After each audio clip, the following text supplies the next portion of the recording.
नमस्कार दोस्तों, स्वागत है आपके अपने YouTube चैनल संस्कृत अड्डा पर। दोस्तों, आज की जो वीडियो इसमें हम करने वाले हैं, आपका जो एस्टेट का जो एग्ज़ाम होने वाला है 2 और 3 तारीख को। तो 2 और 3 तारीख को आपको हो जाएगा ये एस्टेट वाला एग्ज़ाम। तो इसके लिए हम यहाँ पर शाश्वती द्वितीय भाग जो उसको करने वाले हैं।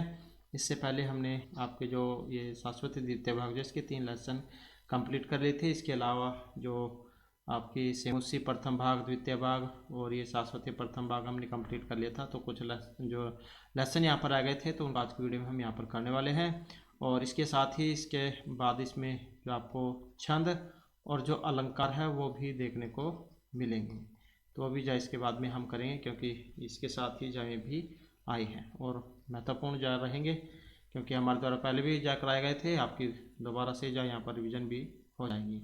और अगर आप हमारी इनसे पहले वाली वीडियो को अगर आप देखना चाहते हैं तो इसे आप हमारे चैनल की प्लेलिस्ट में जाकर देख सकते हैं। तो जल्दी से अपना जो लेसन है उसको देख लेते हैं, क्योंकि आपके जब हमने इससे पहले वाली वीडियो जो की थी उसमें एस्टेट के पूरा वर्षों में एग्जाम हुए थे उनको किया था, और उनमें जैन बुकों में से ही क्वेश्चन पूछे गए थे। तो पहले तो जो सिलेबस नहीं पता था, आपकी बार तो सिलेबस भी दे दिया गया है। तो इनके अंदर से आपके फिर एग्जाम में अब क्वेश्चन पूछे जाएंगे। तो लेसन है, चतुर्थ पाठ है कर्म गौरव। प्रस्तुत पाठ जो है श्रीमद् भगवत गीता, इसका जो द्वितीय एवं तृतीय अध्याय इसमें से लिया गया है। और श्रीमद् भगवत गीता वह विश्व प्रसिद्ध ग्रंथ रत्न है, जिसमें श्री कृष्ण ने विषादग्रस्त अर्जुन को कर्तव्य का उपदेश देकर धर्मार्थ युद्ध के लिए प्रेरित किया था। कर्म में कुशलता को ही योग बताया गया है, इसलिए सभी को निसंग भाव से सदा सर्वहित के कार्यों में संलग्न रहना चाहिए। और यही उपनिषदों का भी संदेश मतलब आया है। जैसे कुर्वन्न इह कर्माणि जिजीविषेतम सतम समाह। तो इस संसार में कर्म को करते हुए 100 वर्षों तक जीने की इच्छा करनी चाहिए। कुर्वन्न कर्माणि जिजीविषेत सतम समाह। तो ये जो है यहाँ पर श्री कृष्ण जो अर्जुन को गीता का उपदेश दे रहे हैं, तो इसमें भी जो उपदेश दिए गए हैं। और इसी के अंदर से फिर यहाँ पर जो श्लोक हैं ये आए हैं, जिसमें प्रथम जो यहाँ पर श्लोक रहेगा, बुद्धि युक्त जहाती है उभे सुकृत दुष्कृत है तस्माद योगा युसव योगा क्रमसु कौशलम।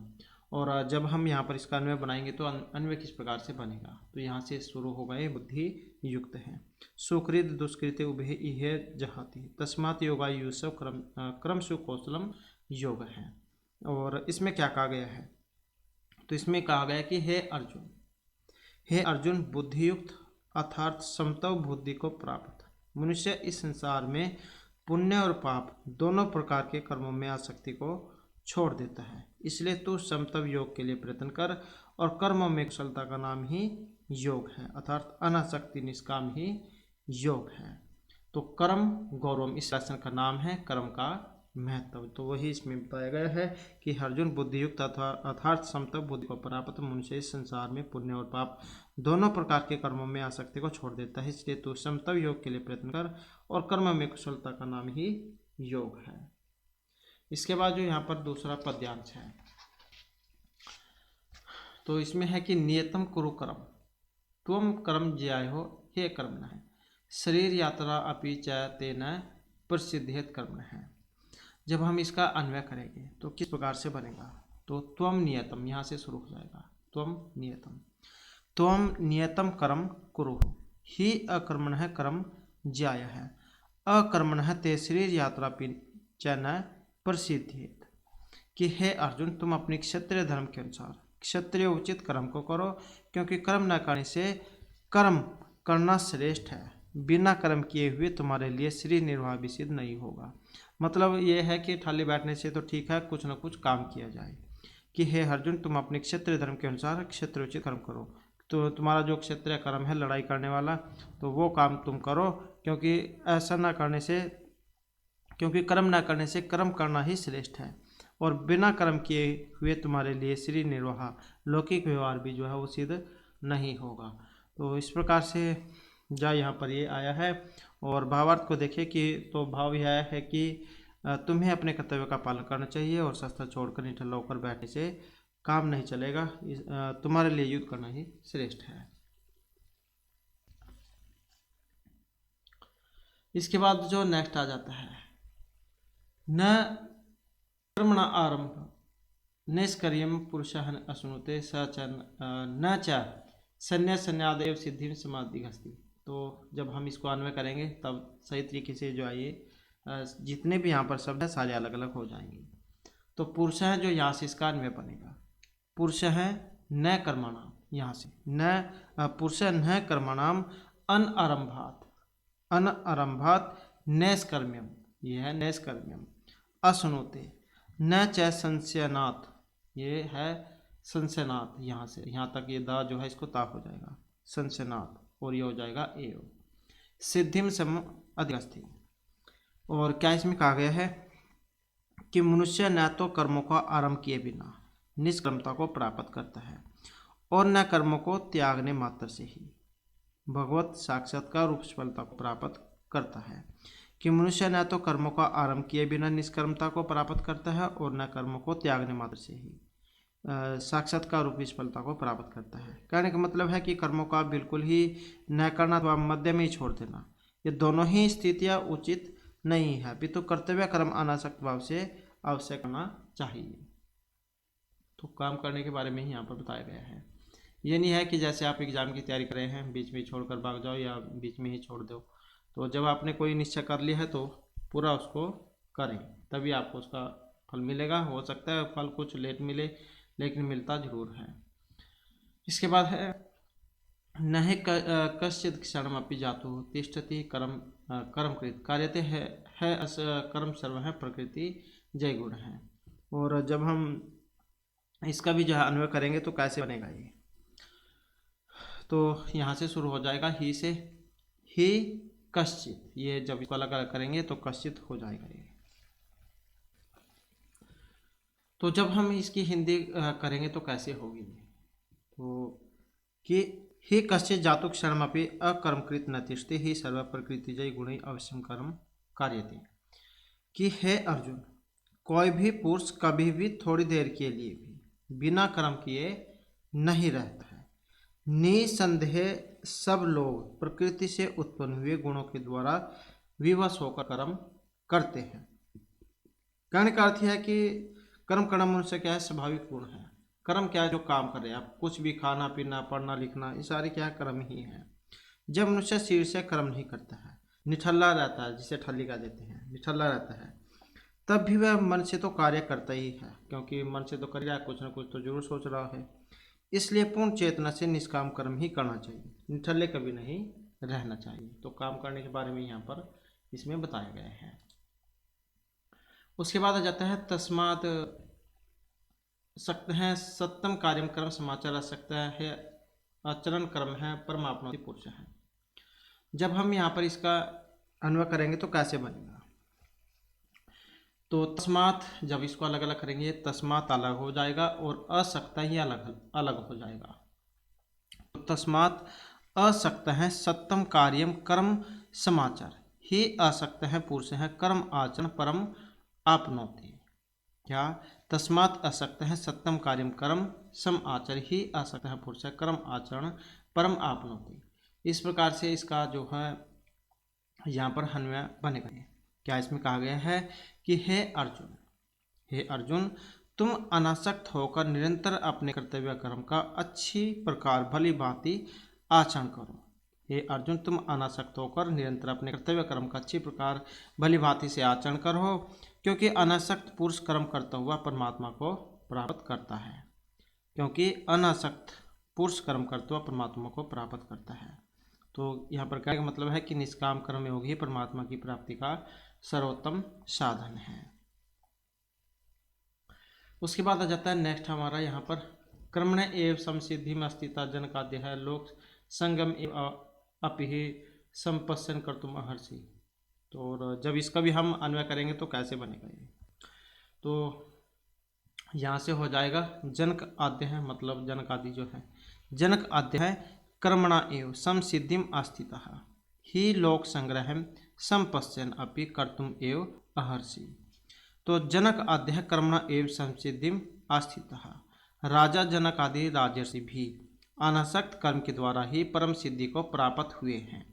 ही लोक संग्रह संपश्यन अपि कर्तुम एव अहर्षि, और निश्चय ही तुम भी कल्याण लोक कल्याण को देखते हुए कर्म करने के योग्य हो। कि जनक आदि जो हुए हैं, जनक आदि जो राजा हुए हैं, वे भी कर्म के द्वारा ही सिद्धि को प्राप्त हुए हैं, और निश्चय ही तुम भी लोक कल्याण को देखते हुए ही कर्म करने के योग्य हो। कि जैसे जनक आदि ने आसक्ति भाव से अपने कर्तव्य का पालन किया, और ऐसे तुम्हें भी आचरण करना चाहिए, इससे ही तुम्हें सफलता मिलेगी। इसके बाद फिर जो नेक्स्ट आ जाता है यहाँ पर, यद आचरति श्रेष्ठ तत् देवतर जन है सहयत प्रमाणम कुरुते लोक तद अनुवर्तते। इसका भी जब हम यहाँ पर अन्वय करेंगे तो यहाँ से बनेगा ये श्रेष्ठ से, श्रेष्ठ है यद आचरति इतर जन तत् एव आचरति सहयत प्रमाणम कुरुते लोक तत् अनुवर्तते। कि श्रेष्ठ व्यक्ति जो जो आचरण करता है, मतलब जो अच्छे हैं, महापुरुष है, जैसा जैसा वे काम करेंगे और दूसरे लोग देख रेख में उनके जैसा ही काम करेंगे। या इसका उदाहरण आप अपने घर से ही लगा सकते हैं। जैसे आप घर में बड़े हैं और आपसे छोटे बच्चे भी हैं, तो छोटे बच्चे क्या है, आपका अनुसरण करेंगे, जैसा जैसा आप करोगे वो वैसी वैसी उसकी नकल करते हैं। तो ऐसे आप समझ सकते हैं कि श्रेष्ठ है यत आचरति इतर जन तत् एव आचरति सहयत प्रमाणम कुरुते लोकः तत् अनुवर्तते। कि श्रेष्ठ व्यक्ति जो जो आचरण करता है, दूसरा व्यक्ति भी उसी कर्म को करता है, अर्थात वैसा ही अनुसरण दूसरे लोग भी करते हैं। वह व्यक्ति जो कुछ प्रमाण कर देता है, लोग भी उसके अनुसार आचरण करते हैं। भाव है कि प्रजाजन श्रेष्ठ व्यक्तियों के आचरण को आदर्श मानकर उसके अनुसार ही व्यवहार करते हैं, इसलिए तुम्हें भी श्रेष्ठ लोगों के आचरण का आदर्श प्रस्तुत करना चाहिए। इसके बाद फिर जो नेक्स्ट आ जाता है यहाँ पर, न बुद्धि वेदम जनित अज्ञानाम कर्म संज्ञानाम जो सेत सर्व कर्माणि विद्वान युक्त है समाचार। और जब हम इसका भी अन्वय करेंगे तो विद्वान यहाँ से शुरू हो गए, विद्वान कर्म संज्ञानाम अज्ञानाम, विद्वान कर्म संज्ञानाम अज्ञानाम, अज्ञान जो होते हैं ये अज्ञानाम मतलब अज्ञानाम, ये एक साथ बोलेगा कर्म संज्ञानाम, कर्म संज्ञानाम और ये अज्ञानाम। बुद्धि भेदम न जनिए युक्त है सर्व कर्माणि सम आचरण जो से। विद्वान मनुष्यों को चाहिए कि वह कर्म में आसक्ति रखने वाले अज्ञानी मनुष्यों के कर्मों के प्रति अश्रद्धा उत्पन्न न करे, किंतु स्वयं धर्म कर्म में स्थित होकर सब कर्तव्य कर्मों का पालन भलीभांति करता हुआ दूसरों से भी वैसा ही कराए। विद्वान मनुष्यों को चाहिए कि वह कर्म में आसक्ति रखने वाले अज्ञानी मनुष्यों में कर्मों के प्रति अश्रद्धा उत्पन्न न करे, किंतु स्वयं धर्म रूप कर्म में स्थित होकर सब कर्तव्य कर्मों का पालन भलीभांति करता हुआ दूसरों से भी वैसा ही करवाएं। मतलब अपना भी अच्छा काम करें और दूसरों से भी वैसा ही काम करवाएं। ये मनुष्य को जो है कर्तव्य कर्म करके समाज के प्रति एक उदाहरण बनना चाहिए, और वह स्वयं भी विधिपूर्वक कर्तव्य कर्म करे और दूसरों को भी वैसे ही कर्म में प्रवृत्त करे। इसके बाद फिर जो नेक्स्ट है यहाँ पर, यदृच्छा लाभ संतुष्ट है, द्वंद्वातीत है, विमत्सर है, समय है, सिद्धा अब सिद्ध हो चाहे कृत्वापि न निबद्धते। और इसमें फिर यहाँ पर क्या कहा गया है,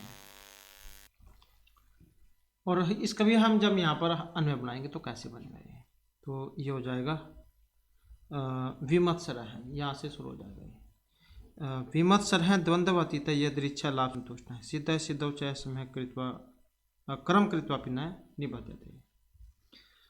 तो इस प्रकार से इसका अन्वय बनेगा। और क्या कहा गया है कि जो कर्मयोगी फल की इच्छा के बिना अपने आप को जो कुछ मिल जाए उसी में संतुष्ट रहता है, और जो ईर्ष्या से रहित द्वंद्व से अतीत तथा सिद्धि और असिद्धि में समान है, वह कर्म करते हुए भी उससे नहीं बनता है।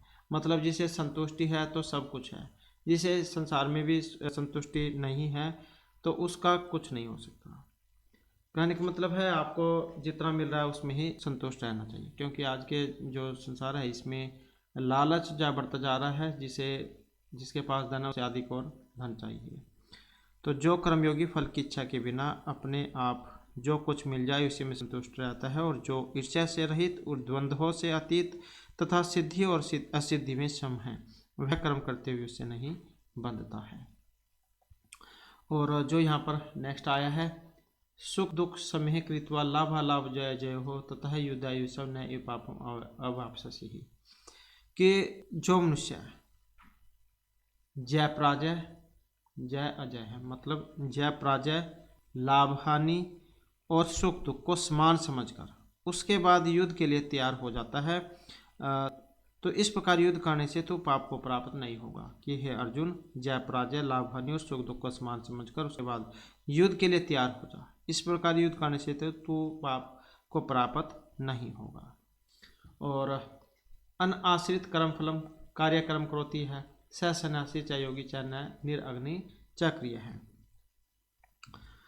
इसमें भी क्या कहा गया है, इसमें श्री कृष्ण, जैसे कि श्री कृष्ण जी जो अर्जुन को उपदेश दे रहे हैं कि कर्मफल का आश्रय न होकर जो कर्तव्य कर्म करता है वही सन्यासी तथा योगी है, और केवल अग्नि का त्याग करने वाले सन्यासी नहीं होते तथा केवल क्रियाओं का त्याग करने वाले योगी नहीं होते।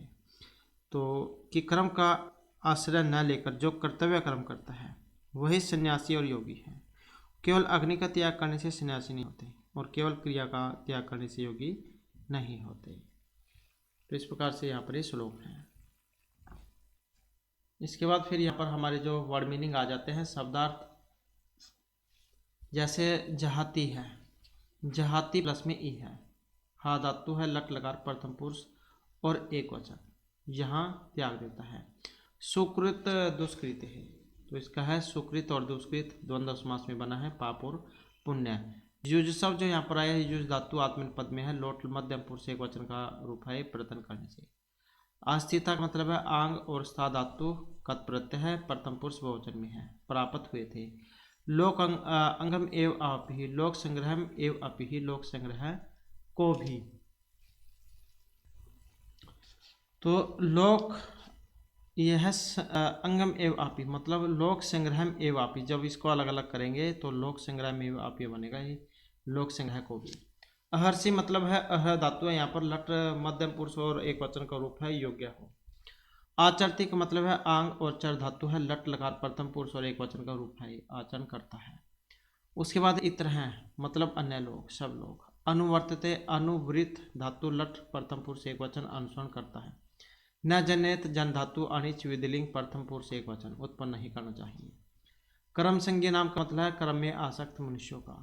जो सेत है जुस धातु अनिच विधिलिंग प्रथम पुरुष एक वचन, करवाना चाहिए अर्थात लगना चाहिए। उसके बाद है कुरुहु, डुक्रिया धातु है परिसमय पद में, लोट मध्यम पुरुष एक वचन का रूप है। जाया है प्रशस्य प्लस येसून नपुंसकलिंग में है, प्रथम विभक्ति एक वचन का रूप है। कर्मण है, ही प्लस में अकर्मण है क्योंकि कर्म न करने से। शरीर यात्रा भी लौकिक व्यवहार है, शरीर निर्वाह भी। प्रसिद्धेत कर्मण है, प्रसिद्धेत प्लस अकर्मण है, कर्म न करने से सिद्ध नहीं होगा।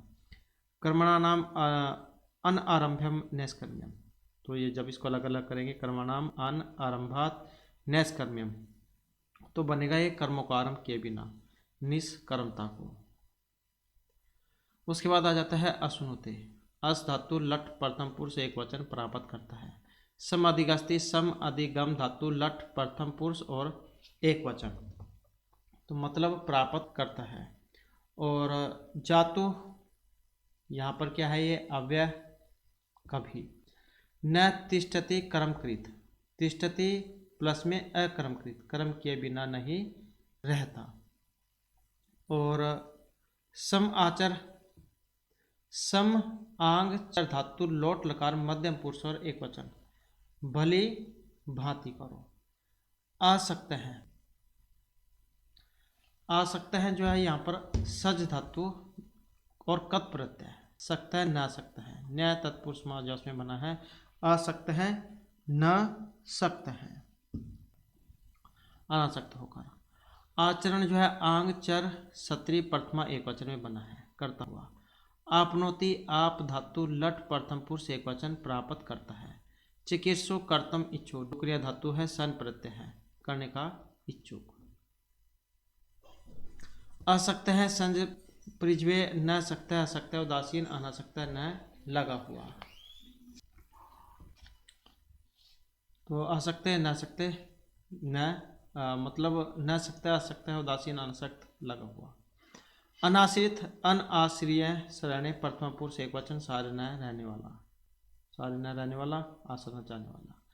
निराग्नि का मतलब है निर अभाव अग्नि, अग्नि रहित। यदृच्छ लाभ है जो कुछ भी मिल जाए। उसके बाद आ जाता है यहाँ पर द्वंद्व अतीत है। द्विष्ठा शब्दस्य, द्विष्ठा शब्दस्य द्वित्वम पूर्व पदस्य अभाव उत्तर पदस्य नपुंसकत्वम अति ई और कत सुख दुख हानि लाभ से परे। विमत्सर है, विगत है, मत्सर है, यस्य ईर्षा से मुक्त है। सिद्धव असिद्धौ, सिद्ध और कत, सिद्धौ असिद्धौ चाहे स्फलत और असफलता में। निबद्धते, निबद्ध और कत आत्मनिपद पद में है, एक वचन में कसकर बंधा या बांधा जाता है। लाभ अलाभौ, लब धातु है, घय प्रत्यय है, तो लाभ है, लाभ हानि।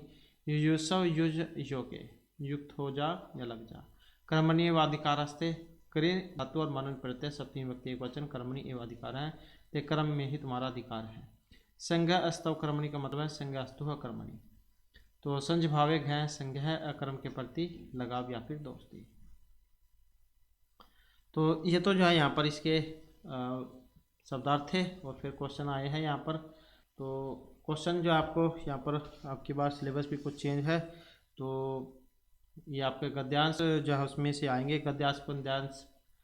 तो देखते हैं आपकी बार कैसे आएगा। तो अयम पाठ्य अकस्मात ग्रंथात् सकलित है, कहाँ से लिया गया है ये, तो भगवत गीता वहाँ से लिया गया है, भगवत गीता आ जाएगा। अकर्मण है किम जाय है, तो अकर्मण है कर्म जाय, न कर्म करने से कर्म करना ठीक है। जनकादय के सिद्धि में स्थिता, जनकादि ने कैसी सिद्धि को प्राप्त किया था, तो जनकादय कर्मणाय सिद्धि में अस्थिता, कर्म करके ही। लोककम अनुवर्तते, तो यद यद आचरती श्रेष्ठ है लोक तद अनुवर्तते, अच्छे व्यक्ति जैसे जैसा काम करते हैं और वैसे ही दूसरे लोग भी उनका अनुकरण करते हैं। उसके बाद बुद्धियुक्त अस्मिन संसार के हम जहाती है, तो बुद्धियुक्त अस्मिन संसार सुकृत दुष्कृत है जहाती। केशम अन आरंभात पुरुष नैष्कर्म्यम प्राप्नोति, तो कर्मणाम अन आरंभात पुरुष नैष्कर्म्यम न प्राप्नोति। और तो यहाँ पर नेक्स्ट जो है ये का जो है का सन्यासी कथ्य थे, तो अनाश्रित है कर्मफलम कार्यम कर्म करती है सन्यासी, चाहे योगी चाहे निरग्नि चक्री है। तो कर्मफल का आश्रय न लेकर जो कर्तव्य कर्म करता है वही सन्यासी और योगी है। इस प्रकार से क्वेश्चन है। और उसके बाद फिर यहाँ पर आ जाता है इनके विलोम बताने हैं, विलोम पाठ से जो आए हैं। जैसे बुद्धिहीन का क्या हो जाएगा, बुद्धियुक्त हो जाएगा, दुष्कृत का सुकृत हो जाएगा, अकौशलम का क्या हो जाएगा, आ कट जाएगा यहाँ से, कौशलम हो जाएगा। न्यून का क्या होता है, न्यून को होता है जाया है, न्यून को होता है जाया है, जाया है। और कर्मणय का क्या हो जाएगा, इसके आगे आ लग जाएगा, यहाँ पर आकर्मण हो जाएगा। दुर्गुण का क्या हो जाएगा, गुण हो जाएगा। कदाचित क्या हो जाएगा, सत्तम हो जाएगा। ऐसे ही निकृष्ट का क्या हो जाएगा, श्रेष्ठ है, श्रेष्ठ है, लाभ हानि है। तो इस प्रकार से हो जाएंगे। ऐसे ही सक्त है, सक्त है, सक्रिय सक्रिय, असंतुष्ट है, संतुष्ट है। इसके बाद है यहाँ पर संधि विच्छेद, ऐसे यहाँ पर इनका हो जाएगा। जाति प्लस में ई है और ही प्लस में आक्रमण है, वैसे ही हमें ही जो ई को या हो जाता है तो हे आक्रमण बन जाता है, ही प्लस में कर्मण है। और ये दीर्घ संधि जो उसमें बना है शरीर यात्रापी, ऐसे ही पुरुष है और आसनुते, ये जो आ हो जाएगा और ओ को विसर्ग है, पुरुष आसनुते। ऐसे ही यहाँ पर तिष्ठति अकर्मकृत, जब इसको अलग अलग करेंगे तिष्ठति अलग हो जाएगा क्योंकि यण संधि हुई है, तो तिष्ठति और अकर्मकृत हो जाएगा इसका। ऐसे यहाँ पर प्रकृति जाई प्लस गुणई, उसके बाद है कर्मणा प्लस में एव, ऐसे ही लोक हैं तत् और अनुवर्तित। उसके बाद जनित अज्ञानाम कृत्वा अपि, ऐसे कर्मणि विद्वान से हैं और संगण हैं असत्व कर्मणि। तो इस प्रकार से हो जाएंगे।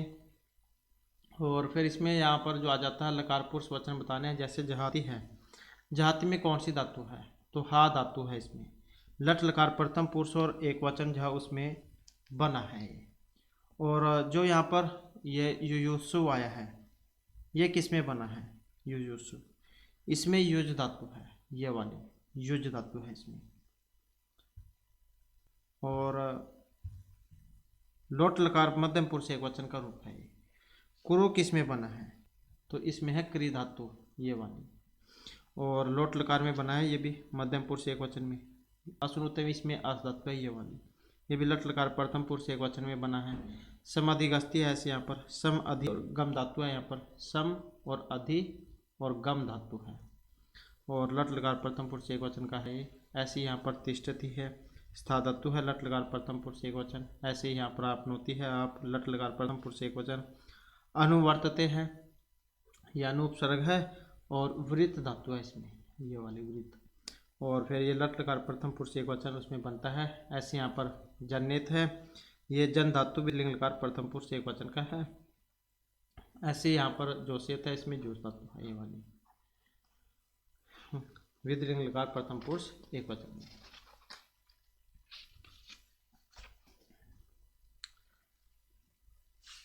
और फिर यहाँ पर इनके क्या है, वैसे जो क्वेश्चन निर्माण जो करने आ जाते हैं, तो इनके क्वेश्चन निर्माण हो जाएगा। योगा क्रम सुकोलम, तो फिर ये विभक्ति नाम निर्देशन करो, तो विभक्तियाँ बतानी है यहाँ पर। तो जैसे ये इसका आएगा, ये वाला है आपका कर्मसु, कर्मसु है। तो कर्मसु जो इसमें किस में बना है? षष्ठी विभक्ति में बना है, कर्मण षष्ठी विभक्ति में। और ऐसे ही यहाँ पर कर्म है, कर्मन, तो ये आपका बना है द्वितीय विभक्ति एक वचन में। ऐसे यहाँ पर कर्मणा है, कर्मणा किस में बनता है? तृतीय विभक्ति में बनता है एक वचन में। ऐसे ही आकर्मणा है, इसमें ये बनता है पंचमी विभक्ति में, पंचमी विभक्ति एक वचन में। इसी प्रकार कर्मनाम है, जैसे रामनाम होता है, तो इसी प्रकार ये है। और इसी प्रकार से फिर यहाँ पर युध्याय है, चतुर्थी वाला, जैसे रामाय होता है, ऐसे ही हो जाएगा। फिर कर्मणि द्वितीय वाला, और ये अध्वंस हो जाएगा।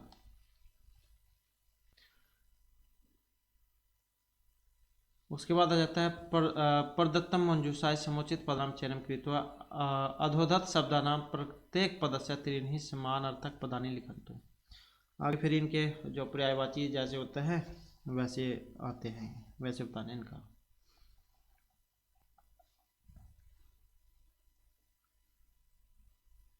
जैसे ये विद्वान है, विद्वान को क्या देते हैं? प्राज्ञ है, कोविद मनीषी का देते हैं। ऐसे शरीर का है, गात्रम का है, देह का देते हैं। ऐसे बुद्धि का है, मनीषा से मुसी और मति का देते हैं। सत्यम का मतलब अनरतम होता है, लगातार। और ऐसे ही दुष्कृतम है, दुष्कर्म, कलुषम, पातकम।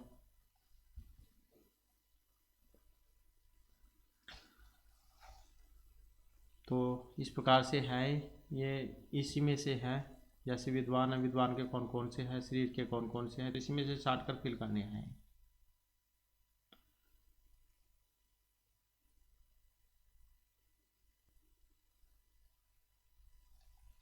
और ये कुछ श्लोक है यहाँ पर जो आपके एग्जाम में आ जाए, पूछ ले जाए कि कौन सा कहाँ से लिया गया है।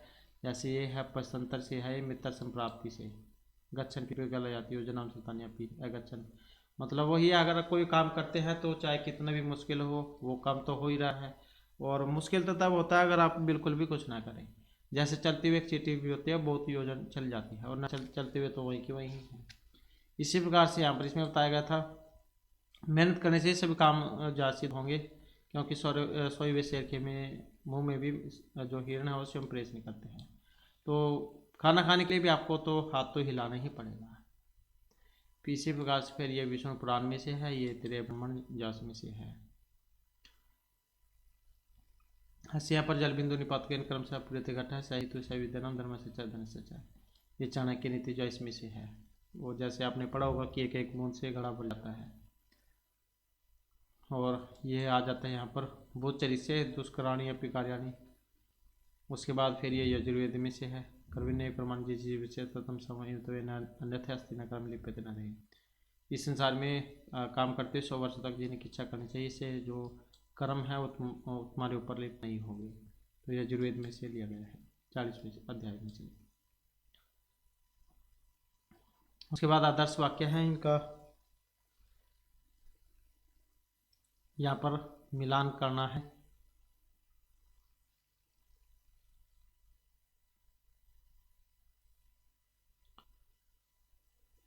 और ये यहाँ से इन्हीं में से देखकर फिल करने हैं आपने जो भी है। यह दो निर्मित तालिका में ज्येष्ठ संप्रदाय से विग्राम है। तो ये तो जो आपके एग्जाम में नहीं आएगा।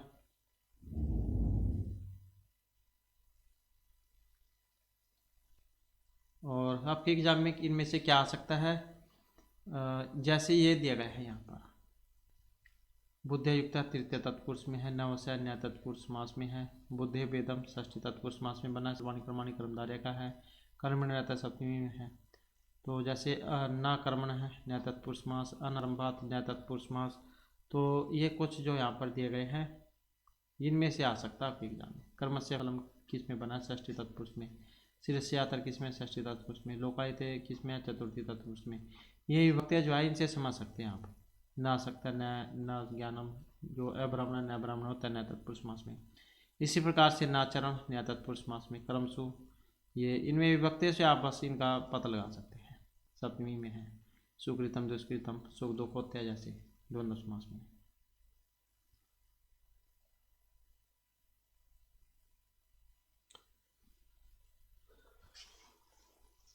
तो इसके बाद फिर जो यहाँ पर जो नेक्स्ट जो लेसन आ जाता है,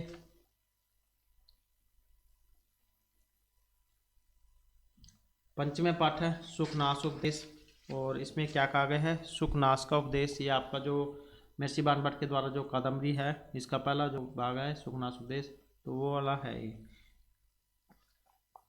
इसमें क्या कहा गया है यहाँ से देख लेते हैं।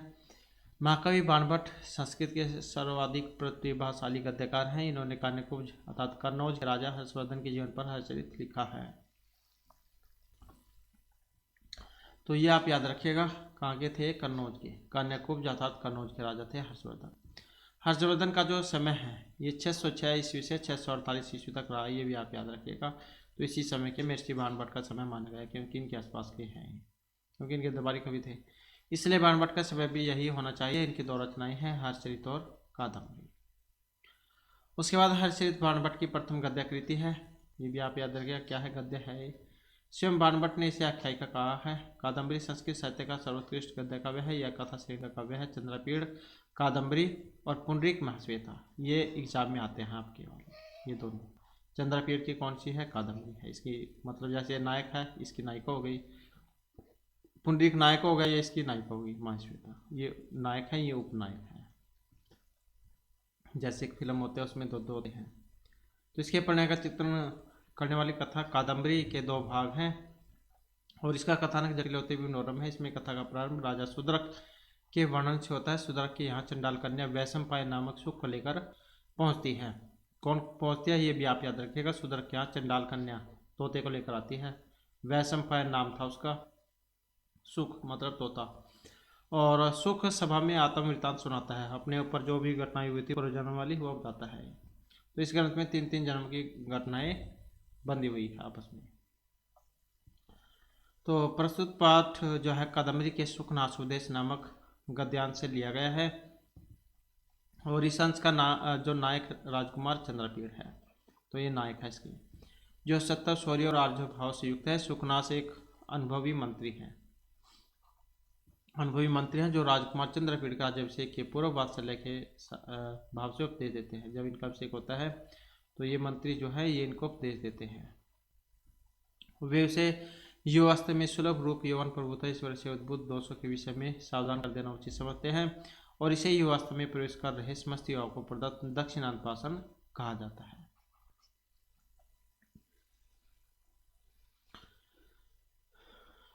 उसके बाद फिर ये लेसन शुरू हो जाता है आपका।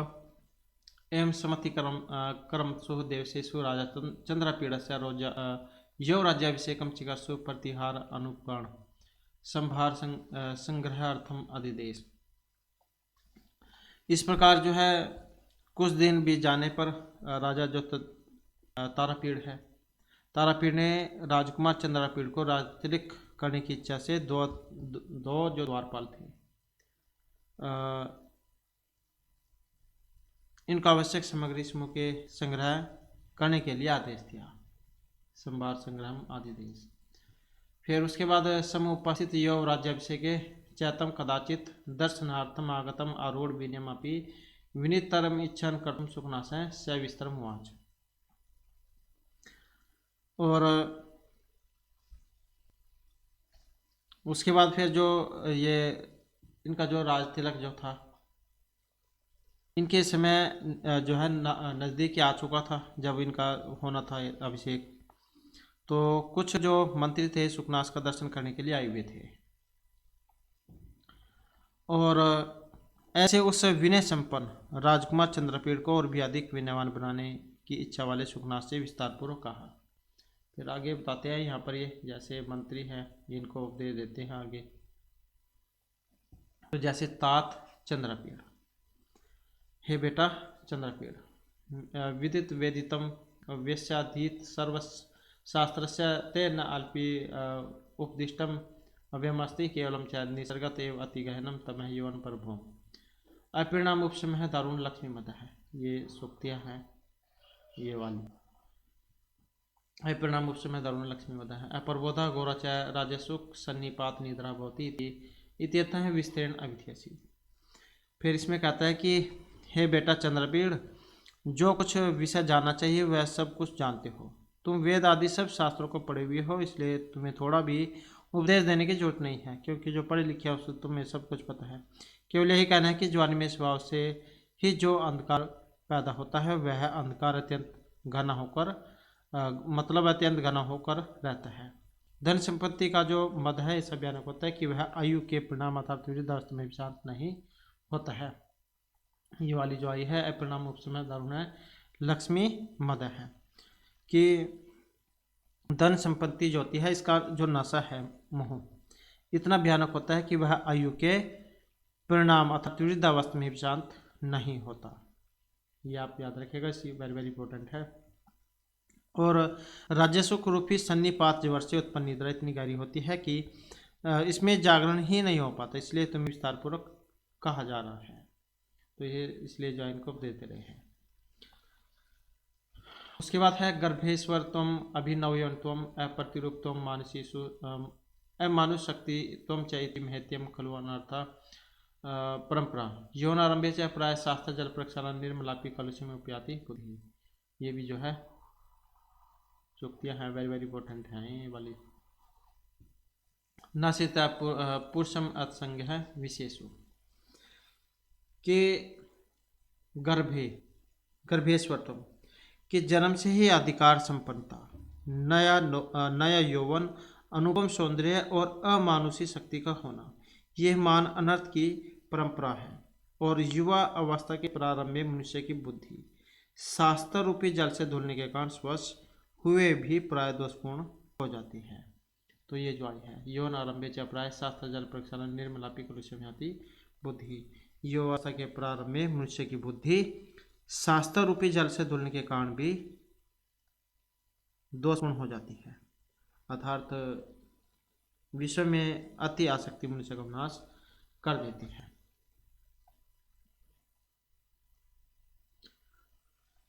उसके बाद है भवदृश्य भवंती वाजनानी उपदेशना। ये श्लोक भी आता है कि आप जैसे व्यक्ति ही उपदेशों के पात्र होते हैं।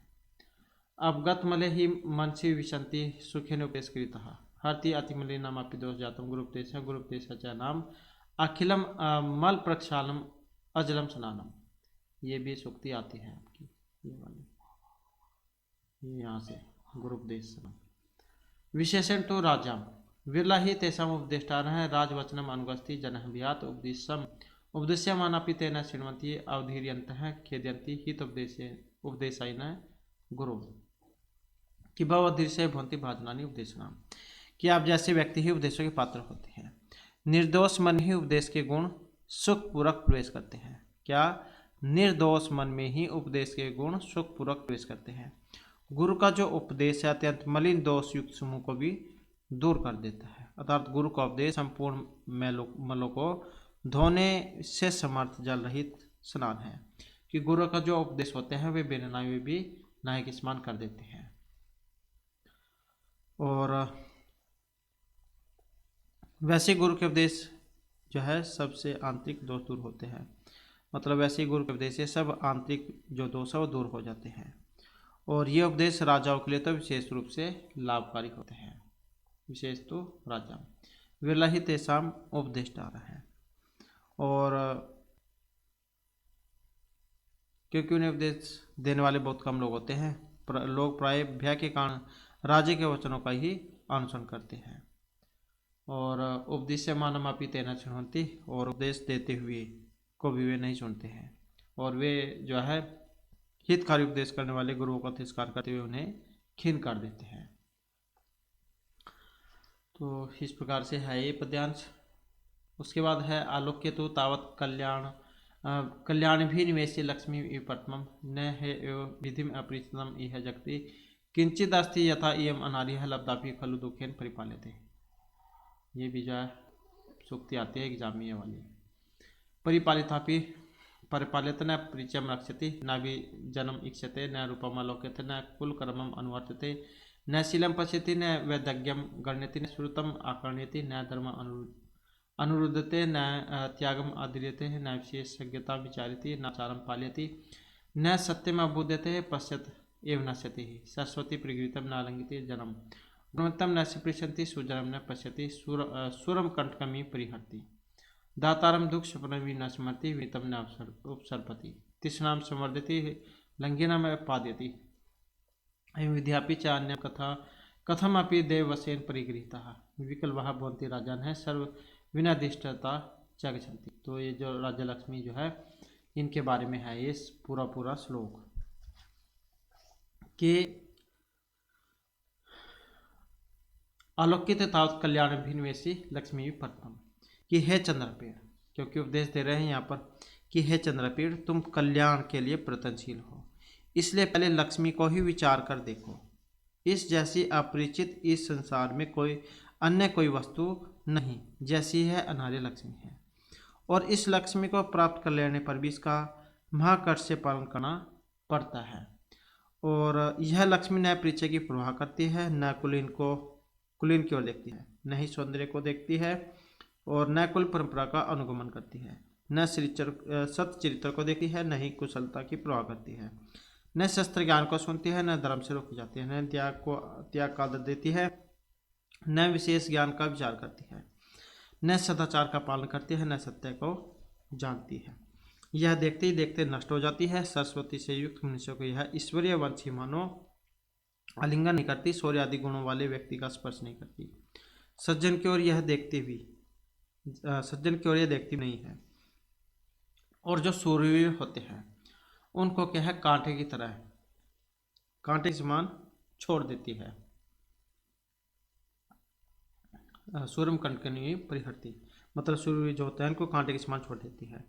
दानी का दूध सोपन के समान समन भी नहीं करती है, विनम्र व्यक्ति के पास भटकती भी नहीं।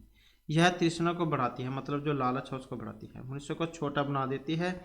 ऐसे दुराचारी इस लक्ष्मी द्वारा जैसे जैसे भाग्य के कारण पकड़े गए, राजा लोग अत्यंत व्याकुल बन रहते हैं और सब प्रकार के दुराचारों के स्थान को प्राप्त कर लेते हैं। तो मतलब जो है यहाँ पर लक्ष्मी जो उसके बारे में बताया गया है कि ये जो लक्ष्मी है वह पहले तो बात ये प्राप्ति नहीं होती, अगर इसे प्राप्त भी हो जाती है तो बहुत कठिनाई से बहुत मुश्किल से इसकी पालना की जाती है। लब्धापि दुखेन परिपाल्यते। उसके बाद है अप्रत्यय स्वार्थ निष्पादन अप्रय दोषानामपि गुण पक्षम अध्यारोपाद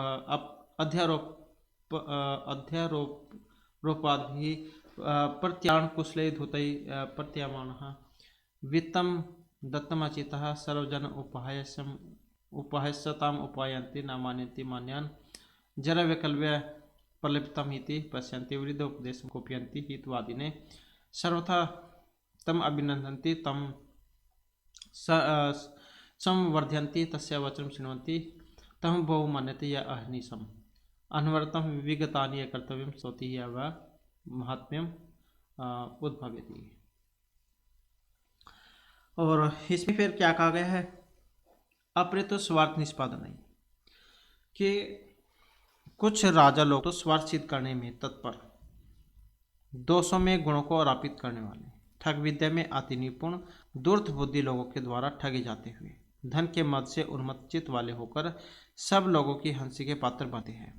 वे मानवीय लोगों का सम्मान नहीं करते, वृद्धि के उपदेश को यह मानकर देखते हैं कि यह तो उनका बुढ़ापे में बड़बड़ाना है। यही ऐसे ही सोचते हैं, अपने कहीं से भी लगा सकते हैं, अपने आस पड़ोस में देखा भी होगा। तो जैसे कोई घर में बूढ़ा व्यक्ति होता है, अगर कुछ काम को कह देते हैं तो उसकी बात को इग्नोर कर देते हैं, ये तो वैसे ही बड़बड़ा रहा है।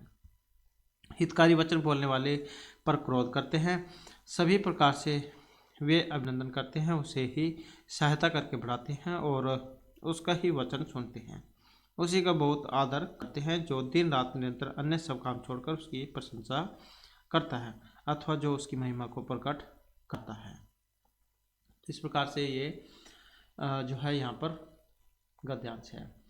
उसके बाद जो फिर यहाँ से नेक्स्ट आ जाता है, तदति कुटिल चेष्टा दारुणे राज्य तंत्र अस्मिन महामोहकारिणी चाहिए वन कुमार तथा प्रत्यथा यथा न उपास्य से जनई न निंद्य से साधु भी न धिक्रिय से गुरु भी न उपलभ्य से सुहृद भी न वंच से हृदय न विडम्ब्य से लक्ष्म्य न क्षिप्य से विषयी न अप्रिय से सुख्य।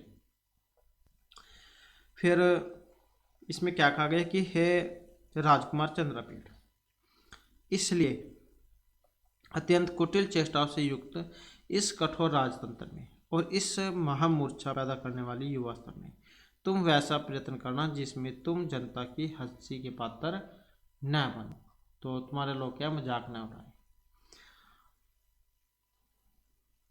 और सज्जन तुम्हारी निंदा न करे, गुरु लोग तुम्हें धिक्कार न करे और मित्र लोग तुम्हें उलाना न दे और दुर्त जो है तुम्हें न ठग सके और लक्ष्मी जहाँ तुम्हारे साथ क्या है धोखा न कर सके और विषय में तुम आक्षेप न हो जाओ अर्थात तुम विषयासक्त न बन सको और सुख तुम्हारा अपहरण न कर ले अर्थात तुम राज्य सुख में डूबकर कर्तव्य से विमुख न हो जाओ। मतलब तुमने सभी काम देखने हैं, अपना राज्य भी देखना है, ये नहीं है कि राजकाज में ही लगे रहो।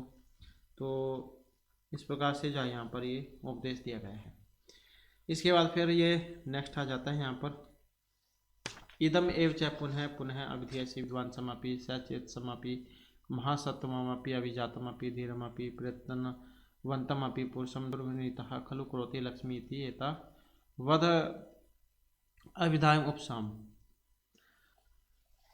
तो यही उपदेश फिर बार बार कहा जा रहा है, पुनः पुनः अभिधेयसि, इदम एव च पुनः पुनः अभिधेयसि विद्वान सम, कि तो यही उपदेश क्या फिर बार बार दोहराया जाता है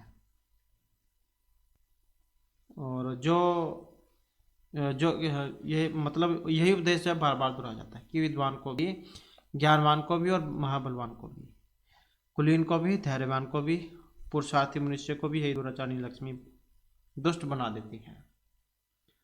और इतना कहकर वे मंत्री सुखनाश चुप हो जाते हैं, मतलब शांत हो जाते हैं। राजकुमार चंद्रपीठ जैन उपदेश वचन के कारण मानव पूर्णतः धुलवा सा, मानव नींद से खुली हुई आंखों वाला, सब मानव स्वच्छ किया हुआ, सब मानव पवित्र किया हुआ सा, मानव चमकाया हुआ सा और प्रसन्न हृदय होकर अपने भवन की ओर चला गया। फिर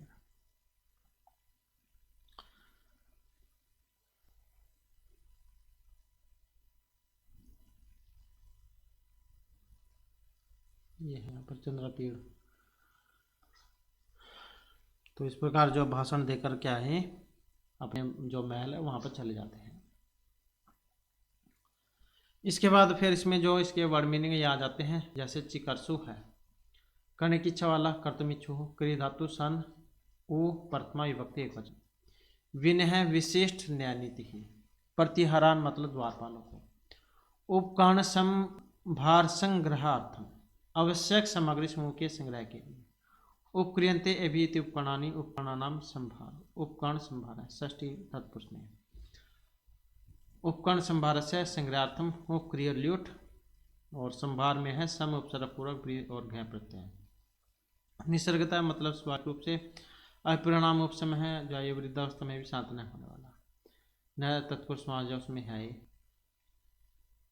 और विदित वेदितव्य से विदित वेदितव्यम येन असौ वेदितव्य से बहुव्रीहि समास।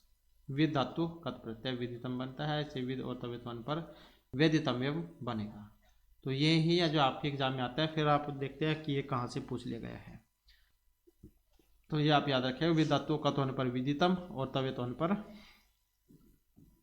वेदितव्यम रूप बनता है। गर्भेश्वरतम है जन्म से प्राप्त प्रभुत्व। गर्भता एव ईश्वर है, गर्भेश्वर है तस्य भाव गर्भेश्वरत्वम। भवादृश है अब जैसे ही, भवत दृश्य और कोई प्रत्यय है प्रथम विभक्ति में बना है। अवगत मले का मतलब है दोष रहित होने पर। अवगत है मलय ये समास अवगत मलम पंचमी तत्पुरुष समास। उपदेष्टा का मतलब उपदेश देने वाले उपदेश और त्रिश प्रत्यय प्रथम विभक्ति बहुवचन में। अवधीर्यन्ते है तिरस्कृत करते हुए अवधीर वर्णी सत्री प्रथमा विभक्ति बहुवचन में। कल्याण कल्याणाभिनिवेशी का मतलब है मंगल के अभिलाषी। कल्याणे अभिनिवेष्टुम शीलम यशस बहुव्रीहि। और इसके बाद है यहाँ पर परिपाल्यते मतलब रखी जा सकती है। परिपाल और कर्मणि यक लट लकार प्रथम पुरुष और एक वचन। इसके बाद आ जाते हैं यहाँ पर प्रपाल्यते मतलब भाग जाती है प्लान करना। वेदग्धम है पांडित्य को, विदग्ध से भाव वेदग्धम। विदग्ध और स्या प्रत्यय यहाँ पर अनुरुद्यते अनुरोध करती है।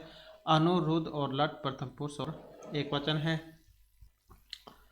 उसके बाद यहाँ पर जो अनुरुद्यते है अनुरोध करती है, अनु हो गया, रुद्ध है और लट लकार प्रथम पुरुष और यहाँ पर एक वचन है।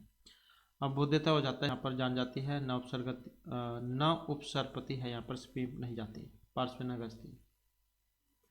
उसके बाद आ जाता है यहाँ पर संवर्धती, तो बढ़ाने अर्थ में है मतलब बढ़ाती है। और लघी मानम अपाद्यति मतलब है इसका निमंत्रण प्रदान करती है। लघी मानम लघ भाव लघिमा लघु और इमनिच जाव से बना है। और पाद्यति आ पद अणिच लट प्रथम पुरुष एक वचन। उसके बाद आ जाता है विकल्प विहल विकल अध्यारोपद भी आरोपित करने वाले। उसके बाद है प्रताड़न कुशल ठगने में कुशल निपुण। और सप्तमी तत्पुरुष समास का है प्रतार्यमाण ठगे गए। प्रतीर्ण कर्मणि यक और सानच प्रत्यय प्रथम विभक्ति एक वचन। जरा विकल्प्य परलपितम वृद्धावस्था की विकलता से निरर्थक वचन के रूप में है। जरसा है विकल्प्यम जरा विकल्प्यम षष्ठी तत्पुरुष समास में। और उसके बाद है प्रत्यय था प्रतन कृष्य है प्रयत लिंग पद्यम पुरुष एक वचन है। अभिजातम है कुलीन को अभिजनकत द्वितीय विभक्ति एक वचन में है। और अभिधीय से है कहा जा रहा है। तो अभिजातम कुलीन अभिजनकत द्वितीय विभक्ति एक वचन प्रशस्तम और ये हो गया। तो ये बहुव्रीहि समास जैसे में बना है अभिजात है। अभिधीय से है कहा जा रहा है अभि धा और यक। तो अभी उपसर्ग पूर्वक धा धातु यक प्रत्यय लट लकार मध्यम पुरुष एक वचन में। इसके बाद है खली करोती और दुष्ट बना देते हैं नखलम अखलम अखलम खलम करोती। तो खल शब्दों के जैसे चवी और प्रत्यय हो गया ऐसे क्री धातु लट होकर बनता है ये करोतिया जैसे। उसके बाद है उपशमम है चुप हो जाए। उपशम और लिट प्रथम पुरुष एक वचन। नेक्स्ट है प्रक्षालित पूर्ण धोए हुए प्र उपसर्ग पूर्वक शाल धातु कत प्रत्यय प्रथमा विभक्ति एक वचन। अहर्निशम होता है दिन रात। उद्भवती है प्रकट करना। उद उपसर्ग पूर्वक भू धातु अनिच प्रत्यय लट लकार प्रथम पुरुष एक वचन। न उपलब्ध से मतलब है उल्हाना न दिए जाओ। और न उपास्य से जनई लोगों के द्वारा उपास के पात्र न बनो। उप हस यक प्रत्यय लट लकार मध्यम पुरुष एक वचन। और यहाँ उपहस्य से क्रिया में कर्मणि यक प्रत्यय हुआ है, इसलिए जनहा कर्ता के अनुक्त होने से अनुक्त कर्ता कर्ते कर्मणो तृतीय से तृतीय विभक्ति हुई है। कर्ता के अनुक्त होने से अनुक्त कर्ता, कर्तृकर्मणों से तृतीय विभक्ति हुई है। फिर उसके बाद यहाँ पर क्वेश्चन आए हैं लक्ष्मी का मद कैसा है, तो अपरिणाम उपसम है, दारुण है। ऐसे चंद्रपीड़ उपदेश देते हैं किसको, चंद्रपीड़ को कौन उपदेश दे रहा है, कहा, तो कौन, इनके जो मंत्री थे सुखनास। ऐसे ही अनर्थक परंपरा किम कारणम, अनर्थक परंपरा कारणानि गर्भेश्वरतम अभिनवयवंतम अप्रतिरूपत्वम और अमानुषी शक्तित्वम। इसके बाद फिर यहाँ पर अनर्थ परंपरा किम कारणम, और इसका जो फिर यहाँ पर रहेगा ये यहाँ पर ये हो गया कि दृश्य मनसी उपदेश गुण भवंती, तो यह है अपगत मले मनसी उपदेश गुण भवंती।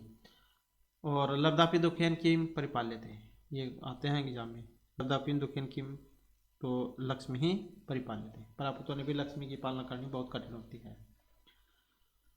उसके बाद है केशम उपदेष्टारः विरलाः सन्ति, और यह राज्याम उपदेष्टारः विरलाः सन्ति। लक्ष्मी परिगृहीता राजा ने कीदृशा भवन्ति, तो लक्ष्मी परिगृहीता राजा ने विकल्पः भवन्ति। वृद्धोपदेशम ते राजानं किम अपि किमिति पश्यन्ति, तो वृद्धोपदेशम ते में राजा ने है जरा वैकल्प्यम परलपितमिति पश्यन्ति, कि बुढ़ापे में वैसे बड़बड़ा रहा है तो कोई। उसके बाद आ जाता है फिर यहाँ पर ये विशेषण है और ये विशेषण है, इनका आपने मिलान करना है यहाँ पर। तो मिलान करने में देख लेते हैं, जैसे ये है समति क्रमात्सु है, तो इसका क्या बनेगा, इसका बनेगा ये वाला दिवसेशु।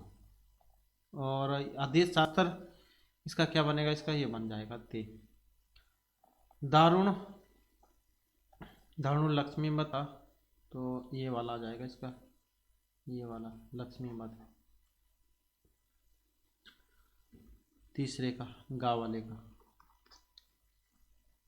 और गहनतम क्या होता है, गहन, तो ये यौवन पर भौम होता है।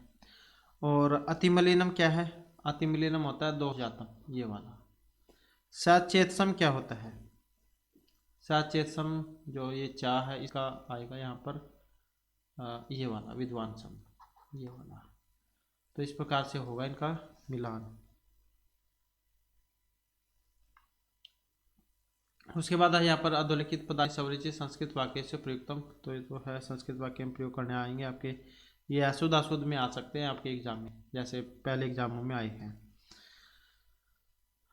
तो सद्गुणानाम संग्रहार्थम सदा यत्न करनी है, ऐसे समुपस्थितम का जाएगा राजा समुपस्थितम सेवकम शस्त्रम आनेतुम आदि सब।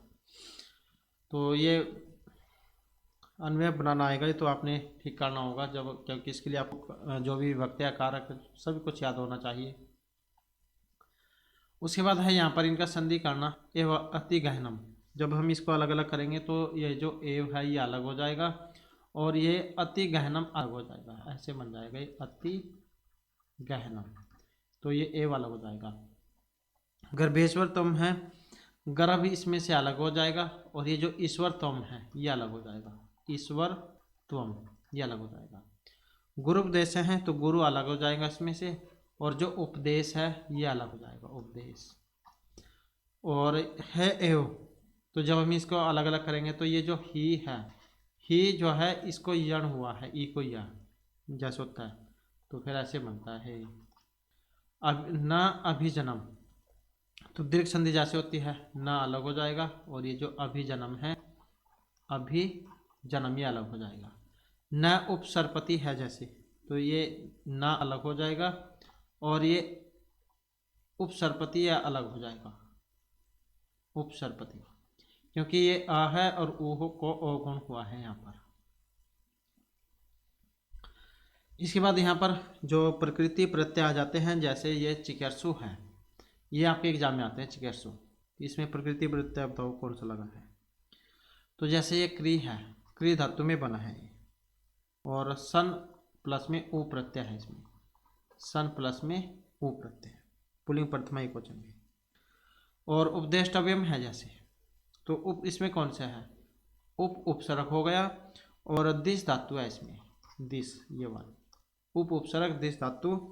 और कौन सा प्रत्यय है? तव्यत प्रत्यय है इसमें, तव्यत। नपुंसकलिंग प्रथमा एकवचन में है। ऐसे इक्सते हैं यहाँ पर, तो इसमें इक्स धातु हो गई ये वाली, और ता प्रत्यय हो गया। कौन सा? ता प्रत्यय। लट लकार प्रथम पुरुष एकवचन और आत्मनेपद में है ये, आत्मनेपद में। बुद्धते है यहाँ पर, तो इसमें कौन सी है? बुद्ध धातु है ये वाली, बुद्ध धातु है। इसमें भी वैसे ही ता प्रत्यय है। और लट लकार प्रथम पुरुष एकवचन का है, ये भी आपका आत्मनेपद का ही रूप है। निंदस्य है जैसे, तो इसमें क्या है? निंद हो जाएगी धातु, जैसे ये है निंद, न ई न द, निंद, ये हो जाएगी इसमें। कर्मवाच्य में है, और थासा से होता है इसमें, थास, और उसके बाद होगा इसमें से थासा से के द्वारा। लट लकार मध्यम पुरुष एकवचन का है, और ये भी आत्मनेपद में है। उपसमम है जैसे, तो एक तो इसमें उप है ये शुरू में, और इसके अलावा सम शब्द है, सम धातु हो गई, या सम शब्द कह सकते हैं आप। और इसमें ता होता है, ता प्रत्यय। फिर जो सूत्र है अड़ अतु सुस, तो ये लगता है इसमें, फिर ता जो है इसको अड़ करता है, तो उसके बाद बनता है फिर ये लिट लकार में प्रथम पुरुष एकवचन में, और ये भी आत्मनेपद में है। उसके बाद है यहाँ पर समास विग्रह करने हैं आपने। जैसे ये अमानुषी शक्तित्वम है, तो ये जैसे न्याय तत्पुरुष समास में बनाते हैं हम, आ का ना हो जाएगा ये, ना न मानुषी शक्तिम, यहाँ से आ कट जाएगा, बस ये सारा वैसे ही हो जाएगा। न्याय तत्पुरुष समास का है ये। और अप्रत्यय संज्ञ है जैसे, तो इसका क्या बनेगा? अतिशयन आसंग है। क्या बनेगा? अतिशयन, अतिशयन और आसंग है, अतिशयन आसंग है। और किस में बना है? उपपद और तत्पुरुष समास में। अनार्य है जैसे, अनार्य न आर्य, तो ऐसे बनता है अनार्य न आर्य। और किस में बनता है? न तत्पुरुष समास में, न तत्पुरुष समास में। उसके बाद है स्वार्थ निष्पादन अपरयी, तो इसका जब अलग अलग करें क्या बन जाएगा? तो ये षष्ठी व्यक्ति में चल जाएगा, स्वार्थस्य, और ये निष्पादन हो जाएगा, निष्पादनई, निष्पादनई, निष्पादने, निष्पादने एक मात्रा है, निष्पादने, और यह है पराई, निष्पादने पराई। तो ये हो जाएगा आपका तत्पुरुष समास में। अहर्निशम है, तो इसका क्या बनता है? निशायाम, निशायाम, इसमें बनेगा निशायाम और निशायाम, निशायाम, निशायाम। और किस में बनता है? अहर्निशम, तो अव्ययभाव समास, दिन और रात। तो वैसे तो जो यहाँ पर इसमें ये दिन और रात जो जैसे होता है, तो द्वंद्व समास होना चाहिए यहाँ पर, द्वंद्व। और वृद्ध उपदेशम है जैसे, तो वृद्धा नाम उपदेशम बनेगा इसका, वृद्धा नाम, वृद्धा नाम, वृद्धा नाम उपदेशम, वृद्धा नाम उपदेशम। और ये बनता है फिर आपका षष्ठी तत्पुरुष समास में। इसके बाद है यहाँ पर स्थानानि पूर्यत, तो स्थान फिल करने आपने। जैसे लक्ष्मी न रक्षती, लक्ष्मी रक्षा नहीं करती है। कई बार जो ये भी आपके इस तरीके से भी एग्जाम में क्वेश्चन देखने को मिले थे, तो हो सकता है इस तरीके से भी आपके एग्जाम में आ जाए। ये फिल करना, मतलब लक्ष्मी दे दिया जाएगा, उसमें 4 ऑप्शन होंगे, फिर फिल करना है आपने। लक्ष्मी न रक्षती, किस लक्ष्य नहीं करती है, तो इसका बनाना है। तो फिर इसमें आ जाएगा परिचयम, परिचय मतलब जानने वाले को भी नहीं देखती है, परिचयम, परिचयम। दो स्वप्न अपने समर्थी, तो किसकी? दातारम, दातारम। सरस्वती परिगृहितम, न अलिंगति, आलिंगन नहीं करती है, न अलिंगति, न अलिंगति। और उपदेशम मानमापी न शृण्वन्ति, उपदेश देने वाले की भी नहीं सुनती है, राजा न है, राजा की, राजा न है। अवधीर्यंत है, हित उपदेशायन है, गुरु न है। खेदयंती, खेदयंती, खेदयंती उपदेशायन है, गुरु। और तथा प्रत इतः न उपसस्य जनय। तो क्या आएगा? यथा। तथा प्रत इतः यथा न उपासस्य जनय। चंद्रापीड़ है प्रति हृदय आजगाम। क्या है? सभवनम। सभवनम। तो सब कुछ ये उपदेश देकर चले गए थे अपने भवन में।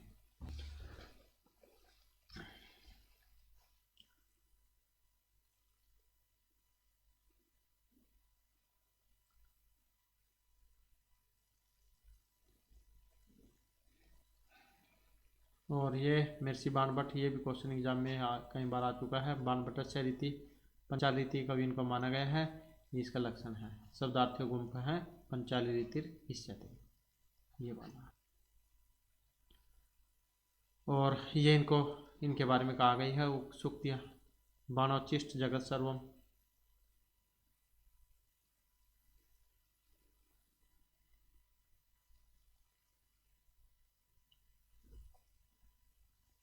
और ये जिसके बारे में इनके द्वारा कही गई है, जैसे ये केवलापी सपूर्ण बाण है, धनपाल के द्वारा रचित जो तिलक मंजरी है इसमें आई है।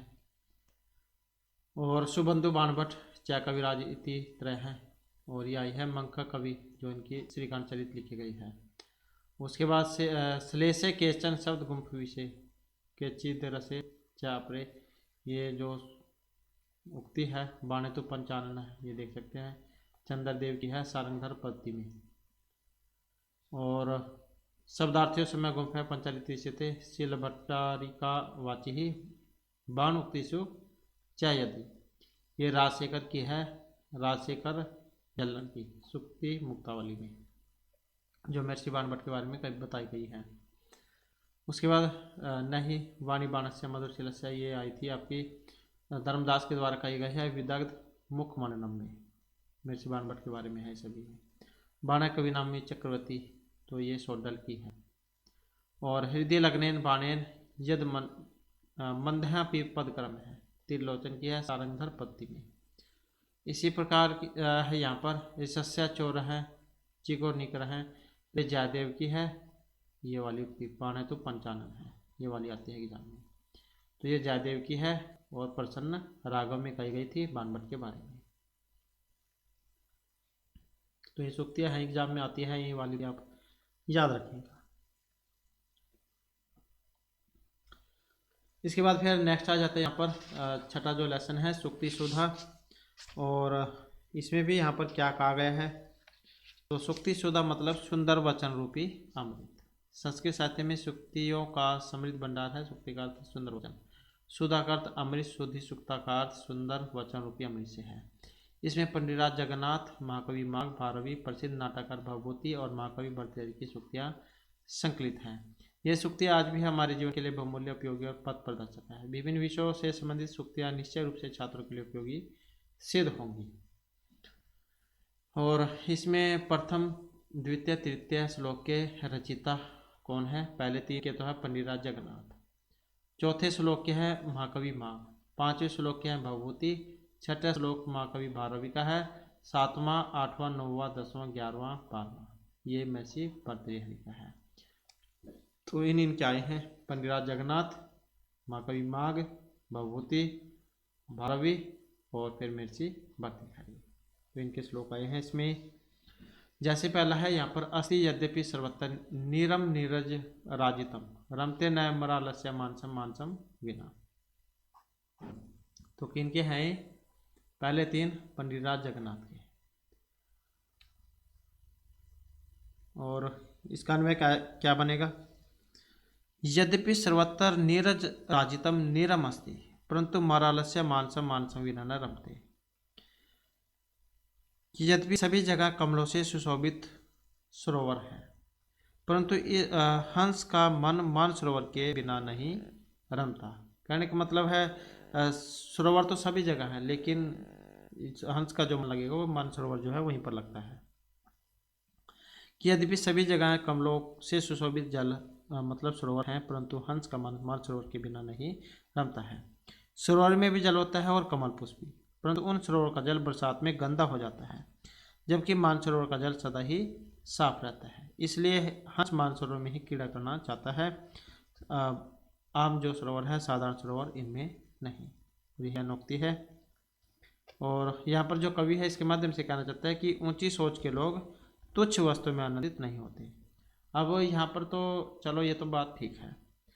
अब यहाँ पर जो एग्जाम में आते हैं आपके छंद और अलंकार, तो इसमें ये जैसे है पहले भी क्योंकि पूछे गए हैं ये, और फिर वहाँ पर देखते हैं कि ये कहाँ से आया है। तो अनुष्टुप छंद है इसमें, अनुष्टुप छंद ये आप याद रखिएगा। अस्ति यद्यपि सर्वत्र निर्जम निर्जर राजितम, अनुष्टुप छंद है इसमें। और कौन सा है यहाँ पर, तो यमक अलंकार है इसमें, यमक। इसके बाद फिर जो दूसरा है, निर्क्षीर विवेका हंस आलस्यम त्वमेव तनुष्य चेत विषम अधुना अन्य है कुलवर्तम पालिशति का। इसका भी जब हम अन्वय करेंगे तो कैसे बनेगा कि हंस चेत त्वम एव निर्क्षीर विवेके आलस्यम तनुष्य तर्हि विषम अस्मिन् अधुना अन्य का कुलवर्तम पालिशति, कि हे हंस, यदि दूध का दूध और पानी का पानी करने में तुम ही आलसी हो जाओगे तो संसार में अब दूसरा कौन है जो कुल परंपरा का पालन करेगा, अर्थात कोई भी नहीं। तो कहने का मतलब है कि हंस जो है, हंस के बारे में कहा जाता है कि वह पानी में मिले हुए दूध में से केवल दूध को ही पीता है और पानी को छोड़ देता है। हंस को विद्वान का प्रतीक माना गया है क्योंकि वह भी दूध का दूध और पानी का पानी करने में समर्थ होता है। इसलिए कर्तव्य करते और सत्य सत्य का जो निर्णय है विद्वान ही कर सकता है। यदि विद्वान भी लोभ के वशीभूत होकर विवेकहीन आचरण करने लगेंगे तो संसार का मार्गदर्शन कौन करेगा। तो इस प्रकार से है। अब यहाँ पर भी देख लेते हैं इसमें, क्योंकि एग्जाम में आपके आ सकते हैं ये। इस कौन सा है इसमें, आर्य छंद है। हमने इनसे पहले वाली वीडियो में आर्य छंद पढ़ा था तो आपको याद होगा। और छंद अलंकार की बात करें तो इसमें अन्योक्ति अलंकार है, अन्य उक्ति अन्योक्ति, तो ये इसमें अलंकार है। इसके बाद फिर जो नेक्स्ट आ जाता है यहाँ पर तीसरा, क्योंकि ये भी पंडित जगन्नाथ का ही है। तावित कोकिल वीर रसान याप्य है दिवसान वन अनांतरी निवसन यावत मिलदम अलिमाल है कापिल साल है समुलिशति। इसका भी जब हम यहाँ पर अन्वय करेंगे तो कैसे बनेगा फिर ये, हे कोकिल वन अंतरे निवसन तावत वीर रसान दिवसान याप्य है यावत को अपि मिलदम अलिमाल है रसाल है सम उलशति। तो ये है कोकिल वनांतरे निवसन तावत वीर रसान दिवसान याप्य यावत को अपि मिलदम अलिमाल है रसाल समुलशति। ये है कोयल इस वन में निवास करते हुए तब तक रसीन रूखे सूखे दिन व्यतीत करो जब तक कि आम का वृक्ष जिस पर झुंड बने हुए भौरों का समूह मंडराता हुआ हो उससे सुशोभित होता है।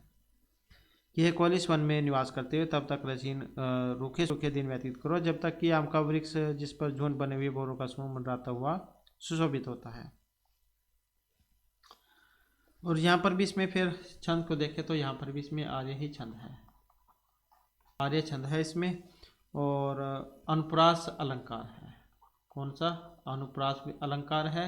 और इसके साथ ही अन्योक्ति भी है यहाँ पर, अन्य उक्ति अन्योक्ति। इसके बाद फिर नेक्स्ट है यहाँ पर और न लंबिते, तो ये मिर्सी माग का है, शिशुपालवत मिर्सी। न आलंबते देष्टिकताम न निश्चदति पौरुषे शब्दार्थो सत्कवि इव द्वयं विद्वान अपेक्षित। इसको जब हम अन्वय करेंगे किस प्रकार से बनेगा, तो यहाँ से हो जाएगा ये विद्वान देष्टिकताम न अलंबिते न पौरुषे सत्कवि इव शब्दार्थो द्वयं अपेक्षित। और इसमें क्या कहा गया है कि विद्वान जो है, विद्वान मनुष्य न तो भाग्य का सार लेते हैं और न ही पुरुषार्थ के भरोसे रहते हैं, वह तो दोनों का आश्रय लेते हैं। जिस प्रकार को श्रेष्ठ कवि शब्द और अर्थ दोनों का आश्रय लेकर सुंदर कविता रचता है। कहने का मतलब है कि विद्वान न तो केवल भाग्य के भरोसे रहते हैं और न ही पुरुषार्थ की, वे तो दोनों का ही आश्रय ले लेते हैं। जैसे जब कवि कविता लिखता है तो वह शब्द अर्थ दोनों का प्रयोग करते हैं। और इसमें देखें तो कौन सा है यहाँ पर, इसमें भी जो अनुष्टुप छंद रहेगा, अनुष्टुप छंद में है ये, और उपमा की गई है इसमें, क्या है, उपमा, तो उपमा अलंकार है इसमें। उसके बाद है नेक्स्ट हमारा, नेक्स्ट है ये भी आपका भभूति, जा भभूति का है उत्तरामचरित। तो इसमें देख लेते हैं, न किंचित अपि कुर्वाण सौख्य दुखानि उपहति ही तत् तस्य किमपि द्रव्यम यही यस्य व्यजन है। इसका भी अन्वय देख लेते हैं कैसे बनेगा। तो न यहाँ से हो जाएगा न ही, यहाँ से न ही यस्य प्रिय है, यस्य प्रिय है, न सॉरी यही, यहाँ से यही, यही यस्य प्रियजन है, तत् तस्य किमपि द्रव्यम किंचित अपि न कुर्वाण है सौख्य दुखानि अपहति ही। यह ही यस्य प्रियजन है, जो जिसका प्रियजन होता है, तत् तस्य किमपि द्रव्यम, वह उसके लिए कोई वस्तु होती है, मतलब बहुमूल्य होता है, कि जो जिसका प्रियजन होता है वह उसके लिए बहुमूल्य होता है। किंचित अपि न कुर्वाण है, वह कुछ भी न करता हुआ। सौख्य दुखानि अपहति, सुखों के द्वारा दुखों को दूर कर देता है। कि प्रियजन जो होते हैं बहुमूल्य वस्तु के समान होते हैं, जो अपनी उपस्थिति मात्र से ही दुखों को दूर कर देते हैं। जो जिसका प्रियजन होता है वह उसके लिए बहुमूल्य होता है, वह कुछ भी न करता हुआ अपनी उपस्थिति मात्र से ही सुखों के द्वारा दुखों को दूर कर देता है। तो इस प्रकार का है यहाँ पर ये, और इसमें जो कुछ नहीं है, इसमें नहीं है। उसके बाद फिर नेक्स्ट है यहाँ पर, वेरी वेरी इंपॉर्टेंट है ये वाला, तो सहसा विदितन किरमेका परमाप्तम पदम मृत ही मृत काने गुणवत्तमेव संपदा है, वेरी वेरी इंपॉर्टेंट है ये। और यहाँ से समझ गए होंगे आपने, जब 12वीं क्या क्रिया तर्जनी में आपने पढ़ा होगा श्लोक। तो इसमें जब इसका अन्वय करते हैं क्या बनता है, सहसा क्रियाम न विदित अविवेक है परम आपदाम पदम संपद है गुण लब्ध समय भी मृषकानम विनुते। कि मनुष्य को अचानक ही बिना सोचे समझे कोई कार्य नहीं करना चाहिए, क्योंकि विवेकहीनता घोर विपत्तियों का स्थान होती है, संपत्ति गुणों की लोभी होती है, इसलिए सोच विचार कर कार्य करने वाले मनुष्य को वे स्वयं ही चुन लेती है। तो इस प्रकार से है कि कोई भी काम है पहले उसके बारे में अच्छी प्रकार से जांच पड़ताल कर लेनी चाहिए, तभी करना चाहिए, नहीं तो फिर आपको बाद में उसके लिए बहुत हानि उठानी पड़ सकती है। और छंद की बात करें तो आर्य छंद है इसमें भी, और अलंकार की बात करें तो अर्थांतर न्यास अलंकार है इसमें, अर्थांतर न्यास अलंकार ये है इसमें, अर्थांतर न्यास अलंकार। उसके बाद है यहाँ पर स्वायतम एकांतम गुणम विधात्रा विनिर्मितम छादनम ज्ञातयः विशेषतः सर्वविदाम समाजे भूषण मौनम पंडिता नाम। और ये फिर सारे आगे जो नीति शतक है उसमें से है, भरतृहरि के द्वारा जो रचित है। और इसका जब हम अन्वय करेंगे तो क्या बनेगा, तो यहाँ से हो जाएगा विधात्रा से शुरू, विधात्रा स्वायतम एकांत गुणम अज्ञताया छादनम मौनम विनिर्मितम विशेषतः सर्वविदाम समाजे अपंडितनाम विभूषणम अस्ति। विधाता ने स्वतंत्र अद्वितीय गुण वाले अज्ञान को ढकने वाले मौन नामक गुण बनाया है। विशेष रूप से विद्वानों की सभा में तो यह मौन मूर्खों का आभूषण बन जाता है। तो जैसे सभा है विद्वानों की, और वहाँ पर कोई मूर्ख व्यक्ति चला जाता है तो तब तक विद्वान माना जाएगा जब तक वो कुछ नहीं बोलेगा। तो कई बार क्या है ये काम भी कर जाता है तरीका, तो यही बताया गया है यहाँ पर इसमें। और छंद की बात करें तो उपजाति छंद है इसमें, ये वाला उपजाति ये छंद है इसमें। इसके बाद फिर नेक्स्ट आ जाता है यहाँ पर विपत्ति धैर्य अभ्युदय क्षमा सत्सी वाक्पटुता युद्धि विक्रम यशि रुचि विश्रम श्रुत प्रकृति सिद्धम ही महात्मा नाम। और इसका भी अनुवाद करेंगे तो कैसे बनेगा, विपत्ति धैर्य मापी अभ्युदय क्षमा सदसी वाक्पटुता युद्धि विक्रम है यशि चाभिरुचि ही श्रुत व्यसनम इदम ही महात्मा नाम प्रकृति सिद्धम। कि विपत्ति के समय धीरता, धैर्यशाली होना, अधिक समृद्धि होने पर भी सहनशील रहना, समय में बोलने की चतुराई, संग्राम में पराक्रम, यश प्राप्त करने में इच्छा एवं वेद आदि शास्त्रों में आसक्ति, ये सभी गुण महापुरुष में स्वभाव से ही होते हैं। और तो ये तो पता ही आपको भर्तृहरि के द्वारा रचित है नीति शतक, जो है उसमें से आए हैं सारे के सारे नीति शतक में से। और बात करें यहाँ पर छंद की, छंद आ जाता है एग्जाम में, तो द्रुत विलंबित छंद है इसमें, द्रुत विलंबित छंद, द्रुत विलंबित छंद है इसमें, आप समझ लेना, द्रुत विलंबित महा न भवरो। इसके बाद भी आएंगे छंद, उसमें करेंगे हम, तो इसलिए आप जो अंत तक बने रहिएगा। उसके बाद है पापात निवार्यति, योज्यते हिताय गुह्यम निगूह्यति, गुणान प्रकटीकरोति, आपदगतम न जाति, ददाति काले, सत्मित्रम लक्ष्मीविदम प्रवदन्ति संत हैं। इसका भी अन्वय करेंगे, कैसे बनेगा। पापात निवारिति हिताय योज्यते, गुह्यम निगूह्यति, गुणान प्रकटीकरोति, आपदगतम च न जहाति, काले ददाति संत इदम सत्मित्र लक्षणम प्रवदन्ति, कि जो पाप करने से मित्र को रोकता है और हित कर्म में लगाता है, मतलब अच्छे काम करने में लगाता है, मित्र की गुप्त बात को छिपाता है, उसके गुणों को प्रकट कर देता है, आपत्ति में पड़े हुए को भी नहीं छोड़ता और समय पड़ने पर सहायता प्रदान करता है। सज्जन लोग इसे ही अच्छे मित्र का लक्षण बताते हैं। तो अच्छे मित्र तो वही होता है जो सुख दुख में साथ देता है, न कि सुख में साथ लग गया और दुख में छोड़कर भाग गया। तो इस प्रकार से। और बात करें यहाँ पर छंद की, तो वसंतील का है इसमें छंद, उक्त वसंतील का तब जो जगोगे, वसंत और ये तिल का, वसंत तिल का, तो ये छंद है इसमें। उसके बाद है मनसी वसी काय पुण्य पीयूषपूर्ण, स्त्री वन उपकार श्रेणी भी पुण्यंत है, पर गुणान परम अणुन प्रतिकृत है, नित्य में निज हृदय विक्षंता संति संता की अंत है। और इसका भी जब हम यहाँ पर अन्वय करेंगे, कैसे बनेगा। मनसी वसी काय पुण्य पीयूषपूर्ण, उपकार श्रेणी भी त्रिभुवनम पुण्यंत है, पर गुण परम अणुन पर्वतीकृत है, निज हृदय विक्षंत है कि अंत संता संति, कि जिनके मन वाणी और शरीर में पुण्य रूपी अमृत भरा हो, जिनके मन वाणी और शरीर में पुण्य रूपी अमृत भरा हो, और जो अपने उपकारों से तीनों लोगों को प्रसन्न करते हो, और दूसरों के परमाणु समान अति सूक्ष्म गुणों को सदा पर्वत के समान बहुत बढ़ा चढ़ाकर अपने हृदय में उनका विकास करते हो, तो ऐसे सज्जन इस संसार में कितने हैं, अर्थात ऐसे लोग विरले ही होते हैं। छंद की बात करें तो कौन सा है इसमें, मालिनी छंद है इसमें। कौन सा, मालिनी छंद, नन में जाते मालिनी होगी लोग, मालिनी छंद है इसमें।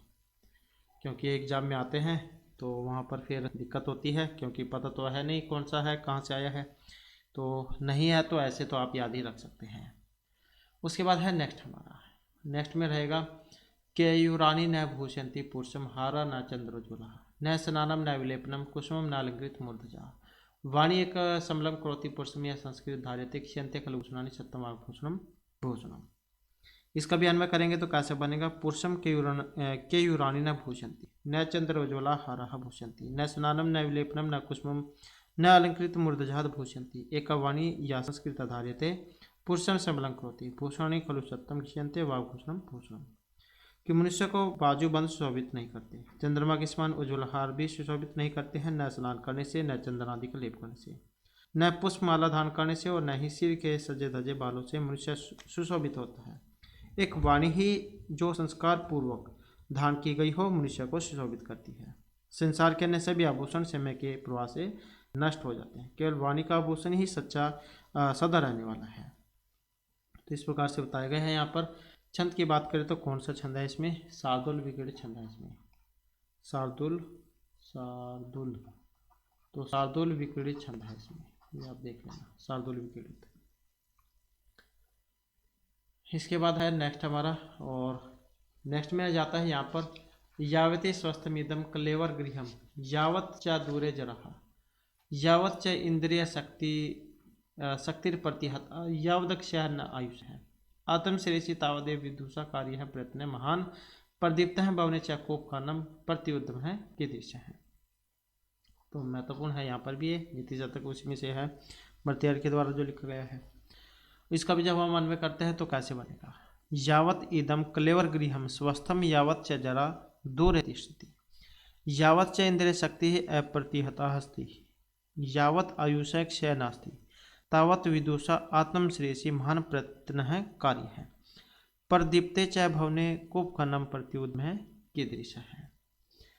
कि जब तक मनुष्य का यह शरीर रूपी घर स्वस्थ है तो तब तक बुढ़ापा इससे दूर है, और जब तक इंद्रियों की शक्ति पूर्ण रूप से बनी हुई है, मतलब शरीर आपका ठीक है, शक्ति है, तब तक आयु क्षीण नहीं हुई है।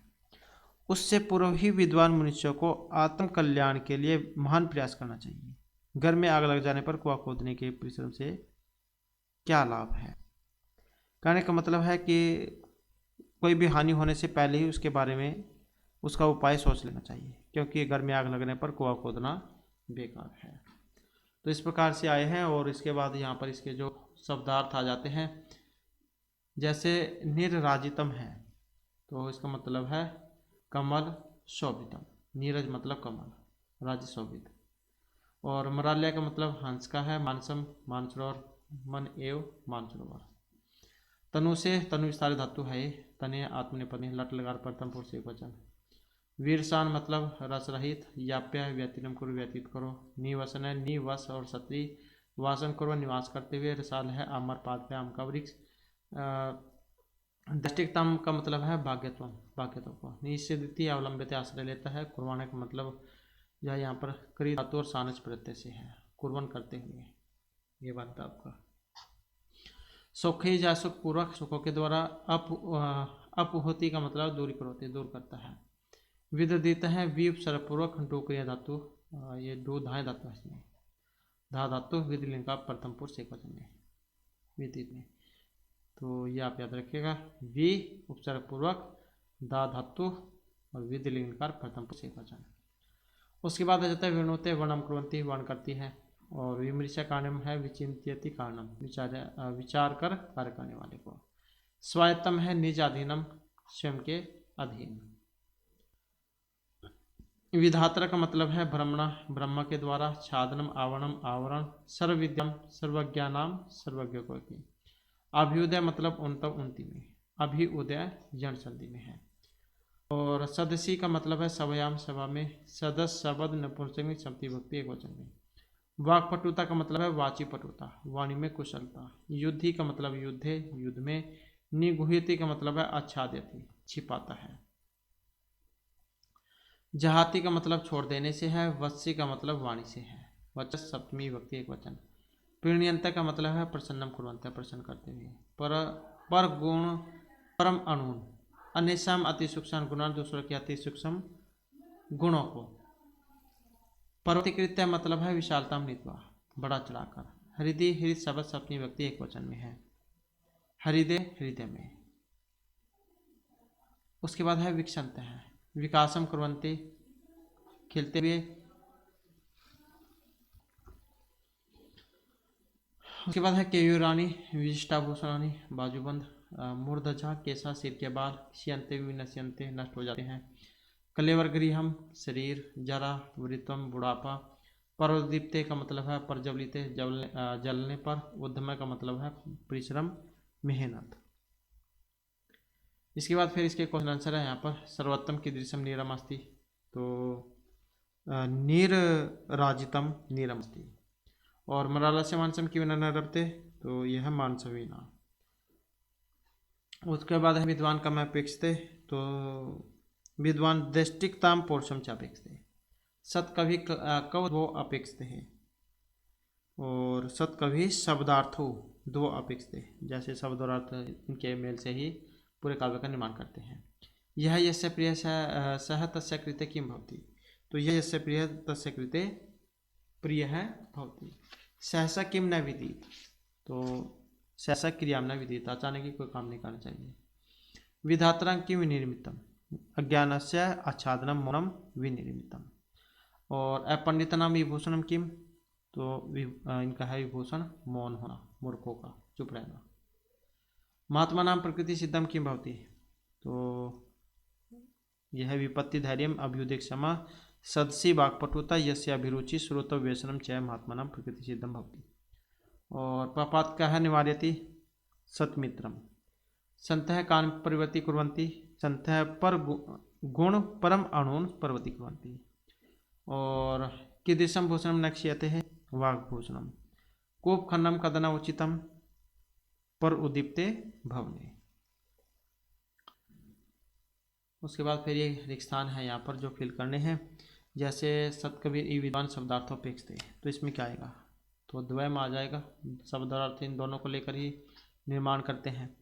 ऐसे ही यहाँ पर संत हैं प्रविदंती, तो क्या आएगा, सत मित्र लक्षणम, किस क्या है, अच्छे मित्र जो होते हैं उसके लक्षण है, सत मित्र लक्षणम। इसी प्रकार फिर नेक्स्ट है यहाँ पर इनका निम्नलिखित श्लोक्यो अन्वयम लिखत, इनका अन्वय करना आपने, तो ये तो उसमें से ही आ जाएगा आपका। उसके बाद है निम्नलिखित शब्दार्थ लिखित तो वाक्य प्रयोग कृत, तो इनका वाक्य में प्रयोग है। और ये आ जाता है आपका सार्थक मेल करना, मिलान करने में आ जाते हैं एग्जाम में। तो जैसे यहाँ पर है मरालस्य, मराल जो है, मराल का संबंध किसे है, तो इसका जो संबंध यहाँ पर है हन से है। अलंबिते ये का इसका मतलब यहाँ पर आश्रय से है। अधुना का मतलब सांप्रतम अब से है। पर्वती कृत्य, तो इसका मतलब जो है विशदीकृत्य है। पर्वती कृत्य इसका है ये वाला विशदीकृत्य है। और नीरज क्या होता है, कम को क्या देते हैं, संपदा है।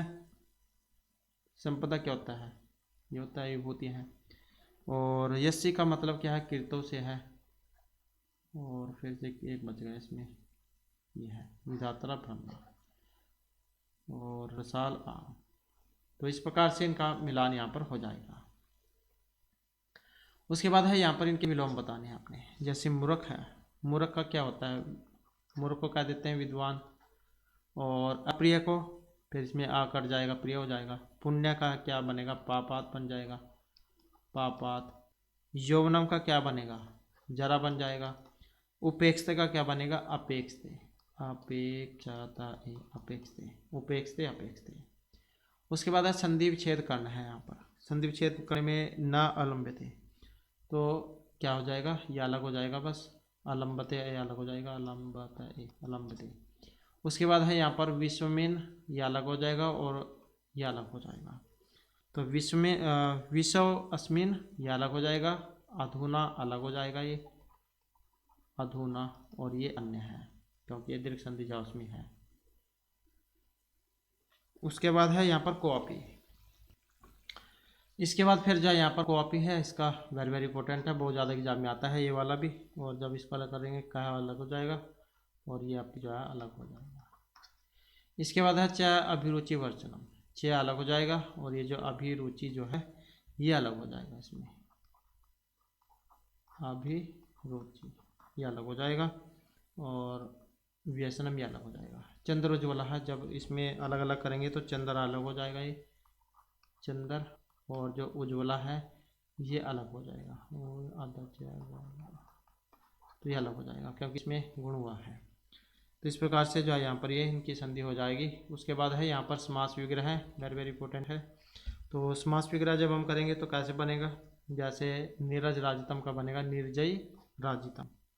और इसी प्रकार से अली माला है, जब इसका बनाएंगे तो क्या बनेगा, अलीलाम अली नाम माला यस्मिन से, तो किस में बनेगा, ये बहुबरी जो समास है उसमें बनेगा ये। वाक्पटुता, तो वाची पटुता, इसमें क्या होगा, ये बनेगा आपका सप्तमी में, सप्तमी। और सप्तमी तो फिर तत्पुरुष होता है।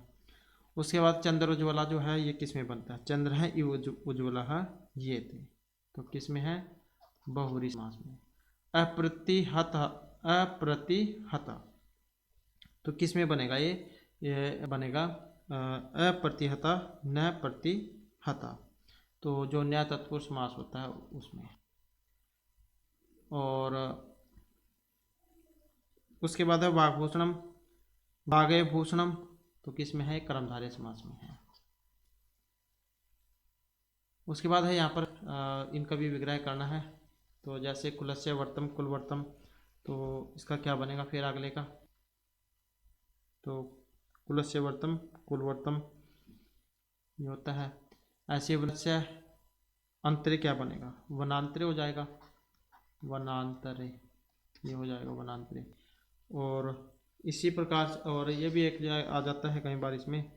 तो समास कौन सा है, तो जैसे वनस्य है, ये यहाँ से देख सकते हैं आप, तो षष्ठी में बना है, षष्ठी तत्पुरुष समास में। उसके बाद है यहाँ पर गुण नाम लब्धः, तो क्या बनेगा, गुण लब्धः, ये बनेगा गुण लब्धः, गुण लब्धः। और किस में बना है, तो ये बना है आपका षष्ठी तत्पुरुष समास में। गुण नाम राम नाम होता है जैसे। प्रकृत्या सिद्धम, तो क्या बनेगा इसका, प्रकृति सिद्धम, ये बनेगा प्रकृति और सिद्धम। प्रकृति सिद्धम किस में बनेगा, ये तृतीय तत्पुरुष समास में, तृतीय तत्पुरुष समास। उपकार्य श्रेणी भी ही, और ये बनेगा फिर आपका जो है षष्ठी में, षष्ठी और तत्पुरुष में। आत्मन श्रेयसी, फिर आत्म श्रेयसी ही, ये बनेगा आपका सप्तमी में, सप्तमी और तत्पुरुष समास में। उसके बाद है नेक्स्ट हमारा, नेक्स्ट में रहेगा अधोलिखित शब्देशु प्रकृति प्रत्यनाम विभाग करना। तो इसमें अलग अलग करना, जैसे राजतम है, राजधातु हो गई, कत प्रत्यय है, वेरी इंपॉर्टेंट है ये वाला भी। ऐसे ही दैहिकताम है, तो इसमें क्या बनेगा, दैष्टिकताम, तो दैष्टि अलग हो जाएगा इसमें, ये वाला दैष्टिक, और ये तल प्रत्यय है। उसके बाद फिर यहाँ पर कुर्बाना है, तो इसमें क्री धातु हो जाएगी, क्री और सानस प्रत्यय है। पटुता है, पटु शब्द है और तल प्रत्यय इसमें, तल। और सिद्धम है, जैसो इसमें क्या हो जाएगा, सिद्ध शब्द हो जाएगा ये वाला, और कथ है।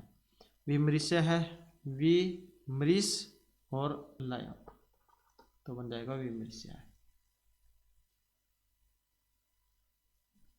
उसके बाद अधोलिखित श्लोक से छंदो निर्दिशता, तो इसमें फिर श्लोक है, श्लोक बताना है। तो ये जैसा आया था, अस्ति यद्यपि, अनुष्टुप छंद था इसमें। तावित कोकिल समुल्यति, इसमें कौन सा था, तो ये आर्य था इसमें, आर्य छंद। और स्वायतम एकांतम मौनम पंडिता नाम, कौन सा छंद आया था इसमें, तो उपजाति आया था, उपजाति छंद। विपत्ति धैर्य महात्मा नाम, तो इसमें कौन सा था, तो इसमें दूर्त विलंबित छंद था। पापात निवार्यति, और इसमें कौन सा था, पाप से हटाती है, तो इसमें आया था वो वसंतेल का छंद। केयुरन विभूषंती, तो इसमें कौन सा था, फिर इसमें आया था शार्दूल विक्रीड छंद, शार्दूल विक्रीड।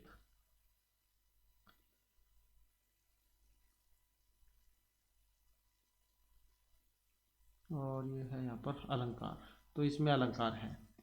शब्दार्थो सत्कविर युद्वयम विद्वान अपेक्षते, इसमें कौन सा था, तो इसमें था उपमालंकार, उपमालंकार। वाग्भूषणम, इसमें कौन सा था, रूपक अलंकार, रूपक। निज हृदय विक्षन्तः सन्ति, तो इसमें कौन सा अलंकार है, इसमें है अनुप्रास अलंकार। और रमते न मरालस्य, तो इसमें कौन सा है, इसमें ये है, इसमें यमक अलंकार, यमक। और यावत, तो इसमें कौन सा है, इसमें है अनुप्रास, अनुप्रास अलंकार। तो इस प्रकार से अलंकार हैं।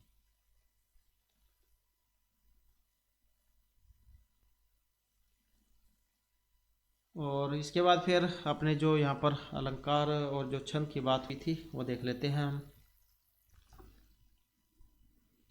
तो उसके बाद फिर यहाँ पर छंद आ जाते हैं हमारे। अब ये छंद देख सकते हैं आप। पद लिखते समय वर्णों की एक निश्चित व्यवस्था रखनी पड़ती है और यह व्यवस्था छंद या फिर वृत्त कहलाती है। उसके बाद जो यहाँ पर वृत्त के जो भेद हैं ये बताए गए हैं। तो प्रायः प्रत्येक पद के 4 भाग होते हैं जो पाद या फिर चरण कहलाते हैं। जो वृत्त के चारों चरणों में बराबर वर्ण हो उसे हम सवृत्त कहेंगे, और जिसके प्रथम और तृतीय द्वितीय चतुर्थ वर्ण की दृष्टि समान हो तो उसे अर्ध समृद्ध कहेंगे, और जिसके चारों चरणों में वर्णों की संख्या समान न हो तो वे विषमवृत्त छंद कहे जाएंगे, जैसे आपका वो आर्य छंद हमने पढ़ा था। उसके बाद है गुरु लघु व्यवस्था। छंदों की व्यवस्था वर्णों पर आधारित होती है, मुख्यतः स्वर वर्ण पर। ये वर्ण छंद हैं की दृष्टि से 2 प्रकार के हैं, लघु और गुरु। सामान्यतः हर्ष और स्वर लघु होता है और दीर्घ स्वर गुरु होता है। जैसे ये लघु का चिन्ह है, ये गुरु का है। किंतु कुछ परिस्थिति में हर स्वर लघु न होकर गुरु मान लिया जाता है। तो यह आया था आपका पिछले एग्जाम में। तो छंद में गुरु लघु व्यवस्था का नियम इस प्रकार है। अनुस्वार, विसर्ग, संयुक्त वर्ण, इसके पूर्व का वर्ण गुरु होता है। शेष सभी वर्ण लघु होते हैं। छंद के किसी भी पाद का अंतिम वर्ण लघु होने पर भी आवश्यकता अनुसार गुरु मान लिया जाता है। तो ये आई थी पंक्ति, ये वाली पिछले साल, ये वाली यहाँ पर। स अनुस्वार दीर्घ विसर्गी च गुरु भवेत वर्ण से पूर्वक था पाद अनंत गो अपी च, ये वाला। उसके बाद ये गुरु का चिन्ह है, ये लघु का है। यति देख लेते क्या होती है। छंद में जिस स्थान पर कुछ विराम होता है उसको यति कहते हैं। ये भी पहले एग्जाम में आ चुकी है, जहाँ पर कुछ रुका जाता है। विच्छेद, विराम, वृत्ति आदि इनके नामांतर है। और फिर जो है यहाँ पर ये गण व्यवस्था है। तो ये मात्रा राजभान सलगा सूत्र जो है इसी से होता है, ये आपने याद रखना है। आदि मध्य अवसानीसु भजसा यान्ति गौरवम यर्ता लाघवम यान्ति मनौ तु गुरु लाघवम। 3 वर्णों का एक गण होता है, ये भी याद रखिएगा। गुरु लघु क्रम में गण 8 प्रकार के होते हैं। तो 3 वर्णों का होता है, जैसे ये है बगण, सगण, 3 देख सकते हैं आप यहाँ पर। ये इनके चिन्ह है। यह मात्रा राजभान सलगा सूत्र से ये हल होगा। पहले हमारे द्वारा समझाए गए थे, तो आप उनको देख लीजिएगा, नहीं अगर आपने देखे हैं तो ये इनके चिन्ह हैं। वैसे रट्टा मारने की कोई जरूरत नहीं है इसमें। यह मात्रा राजभान सलगा सूत्र को आप याद कर लेना, एक बार उसको देख लेना, आपको सारे के सारे छंद समझ में आ जाएंगे। उसके बाद है यहाँ पर वैदिक छंद। तो वैदिक मंत्र में गीता का सम्मिश्र करने के लिए जिन छंदों का प्रयोग हुआ था उसमें गायत्री, अनुष्टुप और त्रिष्टुप प्रमुख हैं। गायत्री छंद क्या है? जिस छंद के 3 चरण होते हैं, प्रत्येक चरण में 8 वर्ण हो, उसे गायत्री चरण कहा जाएगा। और इसका 5वां वर्ण लघु और 6ठा वर्ण गुरु होता है। इसकी संख्या आ जाती है एग्जाम में, तो 8 इसकी है 24। तो 24 होते हैं गायत्री मंत्र में, 24 वर्ण। उसके बाद फिर ये पहले में जैसे 24 है, गायत्री, उष्णिक, अनुष्टुप, वृत्ति, पंक्ति, त्रिष्टुप, जगती, ये क्रम आपने याद रखना है, न कि ये वाला, क्योंकि इसमें शायद ये आगे पीछे है। तो गायत्री के बाद उष्णिक, अनुष्टुप, वृत्ति, पंक्ति, त्रिष्टुप, जगती ऐसे आते हैं। तो इसमें सबसे पहले 24 हैं। तो फिर उसके बाद 4 जो आपने जोड़ते हुए चले जाना है। जैसे अनुष्टुप है, अनुष्टुप में 4 चरण होते हैं, प्रत्येक में 8 वर्ण होते हैं। तो फिर ये 4 हो गए, 8 को 32 हो गए। तो ये इस प्रकार से है। इसमें 3 है, 8 या 24 होते हैं। इसमें 4 है, 8 चौके 32 होते हैं। और ये 4 है, इसमें 11 है, 11 चौके 44 होंगे। तो उसी तरीके से आपके सही समझ में आएगा ये। अनुष्टुप में 4 चरण होते हैं, आप याद रखिएगा बस। ऐसे त्रिष्टुप, इसमें 4 चरण, प्रत्येक चरण में 11 अक्षर होते हैं। ये त्रिष्टुप चरण है, 44 होंगे इसमें।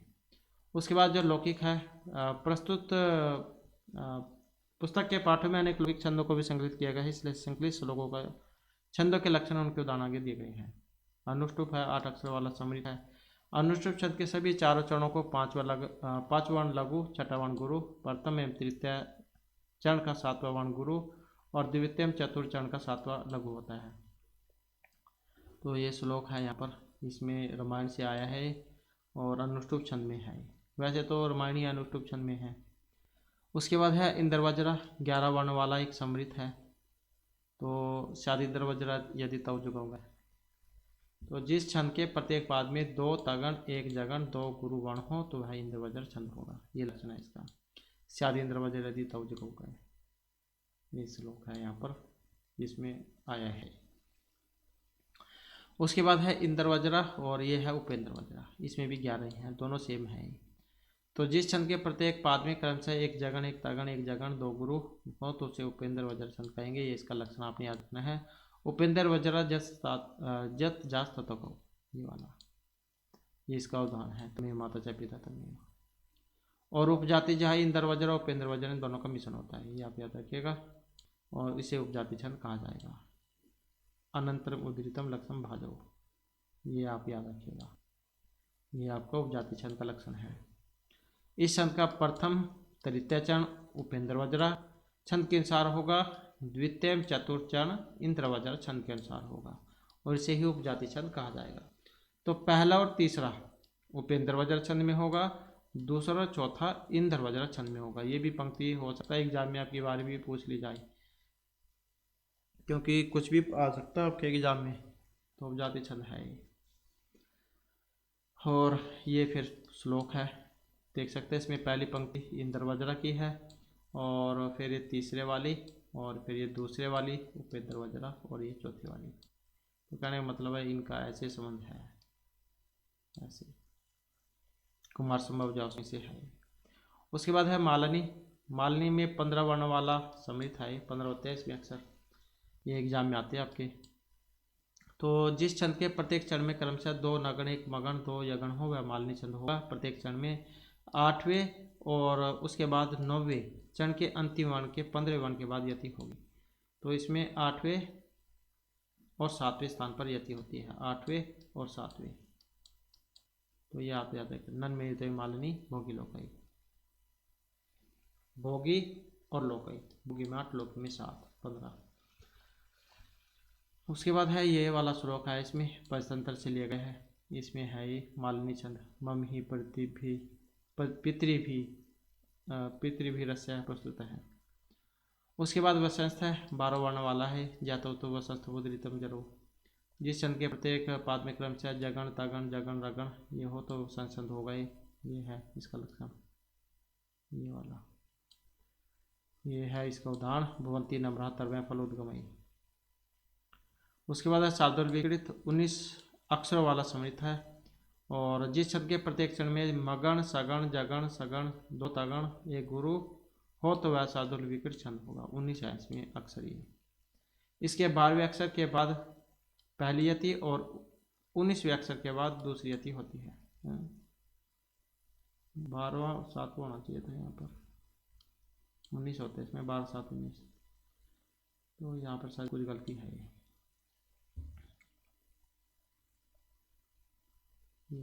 क्योंकि पहले में 12वें दूसरे में 7, 12 7 19 होने चाहिए थे। तो यहाँ पर कुछ गलती है शायद इसमें।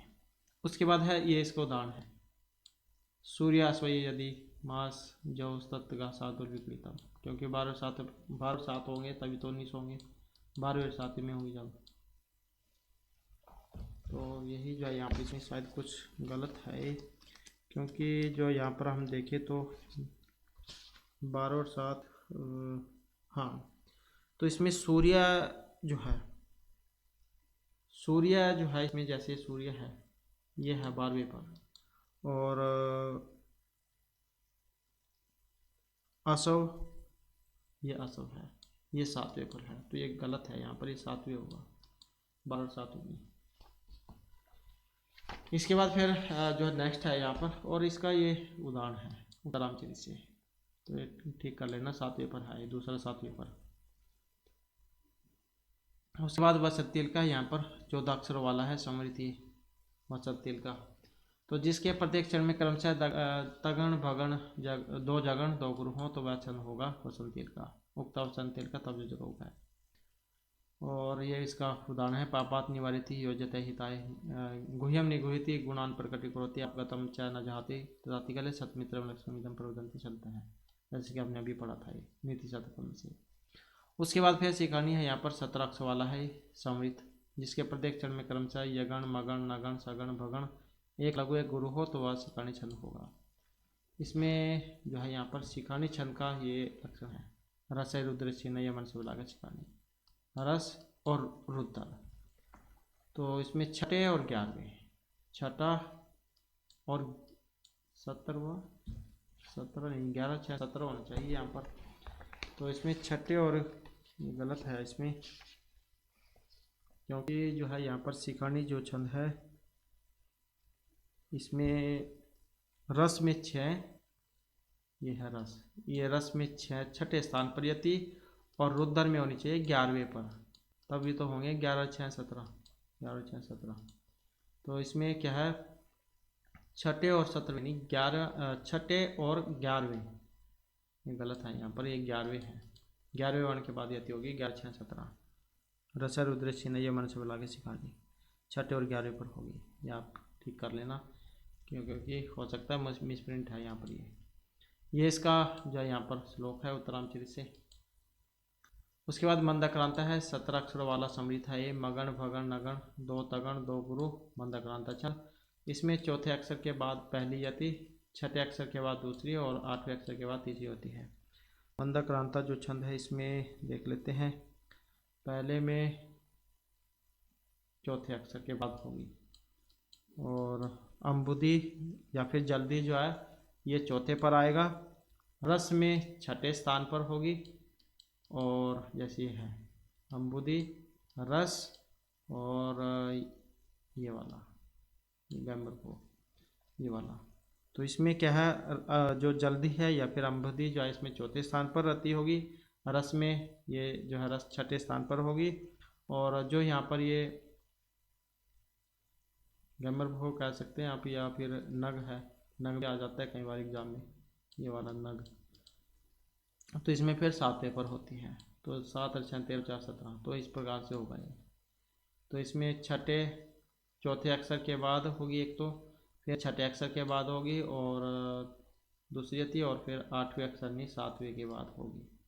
तो 7वें के बाद होगी, तो गलत है इसमें, ऐसे बनेगा आपका ये इसका उदाहरण है। उत्तरामचरित जो है उसमें से आया है। पुच्छाद पुच्छम वैति विपुलम तत्चा जुनोति सृजम, जैसे कि हमने रघुकोट संवाद वाला जो पढ़ा था उसमें आया था, कुछ ऐसा था ये घोड़े जहाँ घोड़े के लक्षण बताए गए थे यहाँ पर। और उसके बाद फिर यहाँ पर जो अलंकार है, तो जिस लोक में जिस प्रकार आभूषण श्री की शोभा बढ़ाने में सहायक होते हैं उसी प्रकार काव्य में उपमादि अलंकार होते हैं। इसलिए काव्य के शोभादायक तत्वों को ही अलंकार कहते हैं। शब्दार्थी और स्थिर ये धर्मा शोभा अतिशयन है। रसादीन उपकुर्वंत अलंकार थे अंगादिवत। शब्द अर्थ को काव्य का श्री कहा गया है, इसलिए काव्य श्री का अलंकरण भी शब्द और अर्थ दोनों रूपों में होता है। जो अलंकार शब्दों के द्वारा काव्य में चारुता की वृद्धि करते हैं वे शब्द अलंकार होंगे, जैसे अनुप्रास यमक आदि जो हैं ये शब्द अलंकार हैं। जो अलंकार अर्थ के द्वारा काव्य की जो है चारुता में वृद्धि करते हैं वे अर्थ अलंकार।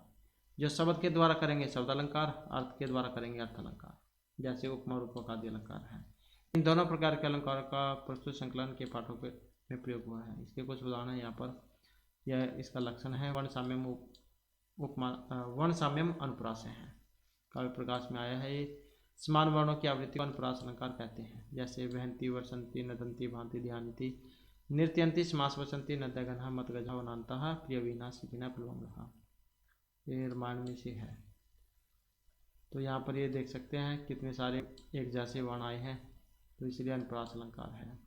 और उसके बाद जो फिर यमक अलंकार है, सत्य इसका लक्षण है। सत्य अर्थ पृथक अर्थात स्वर्ण व्यंजन से क्रमेण तेने वृत्ति यमक विनिकते, सत्य दर्पण में से लिया गया है। और जब वर्ण समूह की उसी क्रम में पुनः आवृत्ति की जाए, किंतु आवृत वर्ण समुदाय या तो बिनार्थक हो अंशतः अथवा पूर्ण निरर्थक हो तो यमक अलंकार होगा। ये है इस वजह से। अस्ति यद्यपि सर्वत्र निराजितम, जैसे कि अभी पढ़ा था हमने यमक अलंकार में मानसम मानसम। उसके बाद है यहाँ पर इस श्लोक में मानसम शब्द की आवृत्ति हुई है और दोनों पद अलग अलग हैं, इसलिए यहाँ पर प्रयुक्त अलंकार यमक है। उसके बाद उपमा है, ये इसका लक्षण रहेगा। साधर में उपमा भी काव्य प्रकाश में से है, ये भी 10वें उल्लास में से। और 87वां क्वेश्चन है शायद ये क्या है। उसके बाद है दो वस्तु में भेद रहने पर भी जब उसका समानता से प्रतिपादित किया जाता है। दो वस्तु में भेद रहने पर भी जब उसका उनका समानता से प्रतिपादित किया जाता है तो वहाँ पर उपमा अलंकार होता है, जैसे श्लोक आया है ये। और सूर्य के प्रकाश से मलिन चंद्रमा की उपमा निश्वास से मलिन आदर्श से दी गई है। यहाँ उपमा श्लोक के अर्थ की चारुता की वृद्धि में सहायक है। और आगे फिर उपमा के 4 तत्व बताए गए हैं। उपमेय जिसकी समानता बताई गई हो, उपमान जिसे बताई गई हो, साधर्म धर्म है उक्त दोनों में समान गुण, और वाचक है समानता प्रकट करने वाले सवदीव यथादि। फिर ये रूपक अलंकार है। तद्रूपम अवैध उपमान लक्षण अतिशय सदृशता के कारण जहाँ उपमेय और उपमान का रूप दे दिया जाए अथवा उपमेय पर उपमान का रूप कर दिया जाए तो वहाँ पर रूप अलंकार होता है। जैसे अलंकृत शिरोरपि चंद्रमुखानंदति मम हृदयम, ये है जैसे। यहाँ पर चंद्रमुख शब्द में रूपक अलंकार है। यहाँ पर मुख पर चंद्रमा का रूप होने से रूपक अलंकार है। उसके बाद ये उत्प्रेक्षा भवेत संभावना मात उत्प्रेक्षा प्रकृत से स्मेनियत या फिर प्रकृत से परात्मना, सत्य दर्पण के अनुसार। पर उपमान के द्वारा प्रकृत उपमेय की संभावना उत्कट संदेह को उत्प्रेक्ष अलंकार कहते हैं। और ये इसका फिर श्लोक है। पतितये पतमानश्च पादपस्थै च मारुतः कुसुमै पश्य सौमित्रे क्रीडनैव समन्वितः है। यहाँ पर वायु के द्वारा पुष्पों के साथ की जाने वाली क्रीड़ा की संभावना में उत्प्रेक्षा है। इसके बाद फिर ये अर्थांतरन्यास जो अलंकार है, वेद अर्थांतरन्यास अलंकार है। अनुशक्त अर्थांतरन्यास अभिधा चंद्रालोक में चले गए हैं। मुख्य अर्थ का समर्थन करने वाले अर्थांतर, दूसरे वाक्यार्थ का प्रतिपादन अर्थांतरन्यास अलंकार कहलाता है। जैसे यह स्वभाव ही यस्य अस्ति स नित्यं दूर अतिक्रम है, स्व यदि क्रियते राजा तत्किम न अस्नात उपहानम। यहाँ पर पूर्वार्ध और उत्तरार्ध का समर्थन उत्तरार्ध के वाक्यार्थ द्वारा किए गए हैं, इसलिए यहाँ पर अर्थांतरन्यास अलंकार है। यह अतिशोक्ति का सिद्धव्याध्याय से अतिशोक्ति निकलते, ये लक्षण आपने बस जरूर याद कर लेने हैं। अध्यवसाय के सिद्ध उपमेय के लिए केवल उपमान का ही कथन होने पर अतिशोक्ति अलंकार होता है। अध्यवसाय का मतलब है उपमेय के निगण के साथ उपमान से भेद का होना। ये आती है कई बार एग्जाम में, ये वाली यहाँ तक। उपमेय के निगण के साथ उपमान से अभेद होने पर कौन सा अलंकार होता है, तो ये आती है उपमेय के निगण के साथ उपमान से अभेद होने पर ये होगा अतिशोक्ति अलंकार, उपमेय के साथ उपमान में अभेद की स्थापना। और यह फिर इसका यहाँ पर उदाहरण है। यथे पायते हैं हस्ती ग्रहण उद्यातन केन कल्पः गृहीत है।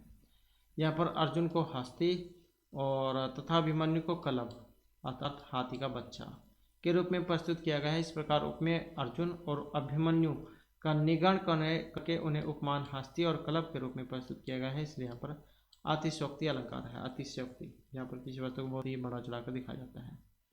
उसके बाद ये श्लेष है। श्लेष्टे पदय अनेकार्थानि श्लेषिष्यते, इसका लक्षण है श्लेष अलंकार का। पद या पद समुदाय द्वारा अनेक अर्थों का कथन श्लेष अलंकार होता है। इसका उदाहरण फिर उच्छलदपुरी किलाल है सुशुभे वाहिनीपति। यहाँ पर किलाल और वाहिनीपति शब्दों में अनेक अर्थ होने के कारण क्या है, श्लेष अलंकार है। किलाल का मतलब रुधिर जल से है और वाहिनीपति का मतलब सेनापति अर्थात समुद्र से है।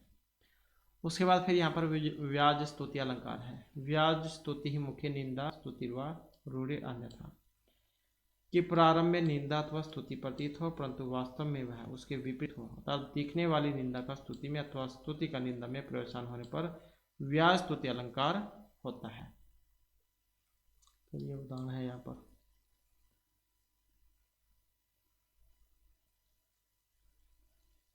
उसके बाद फिर अन्योक्ति है।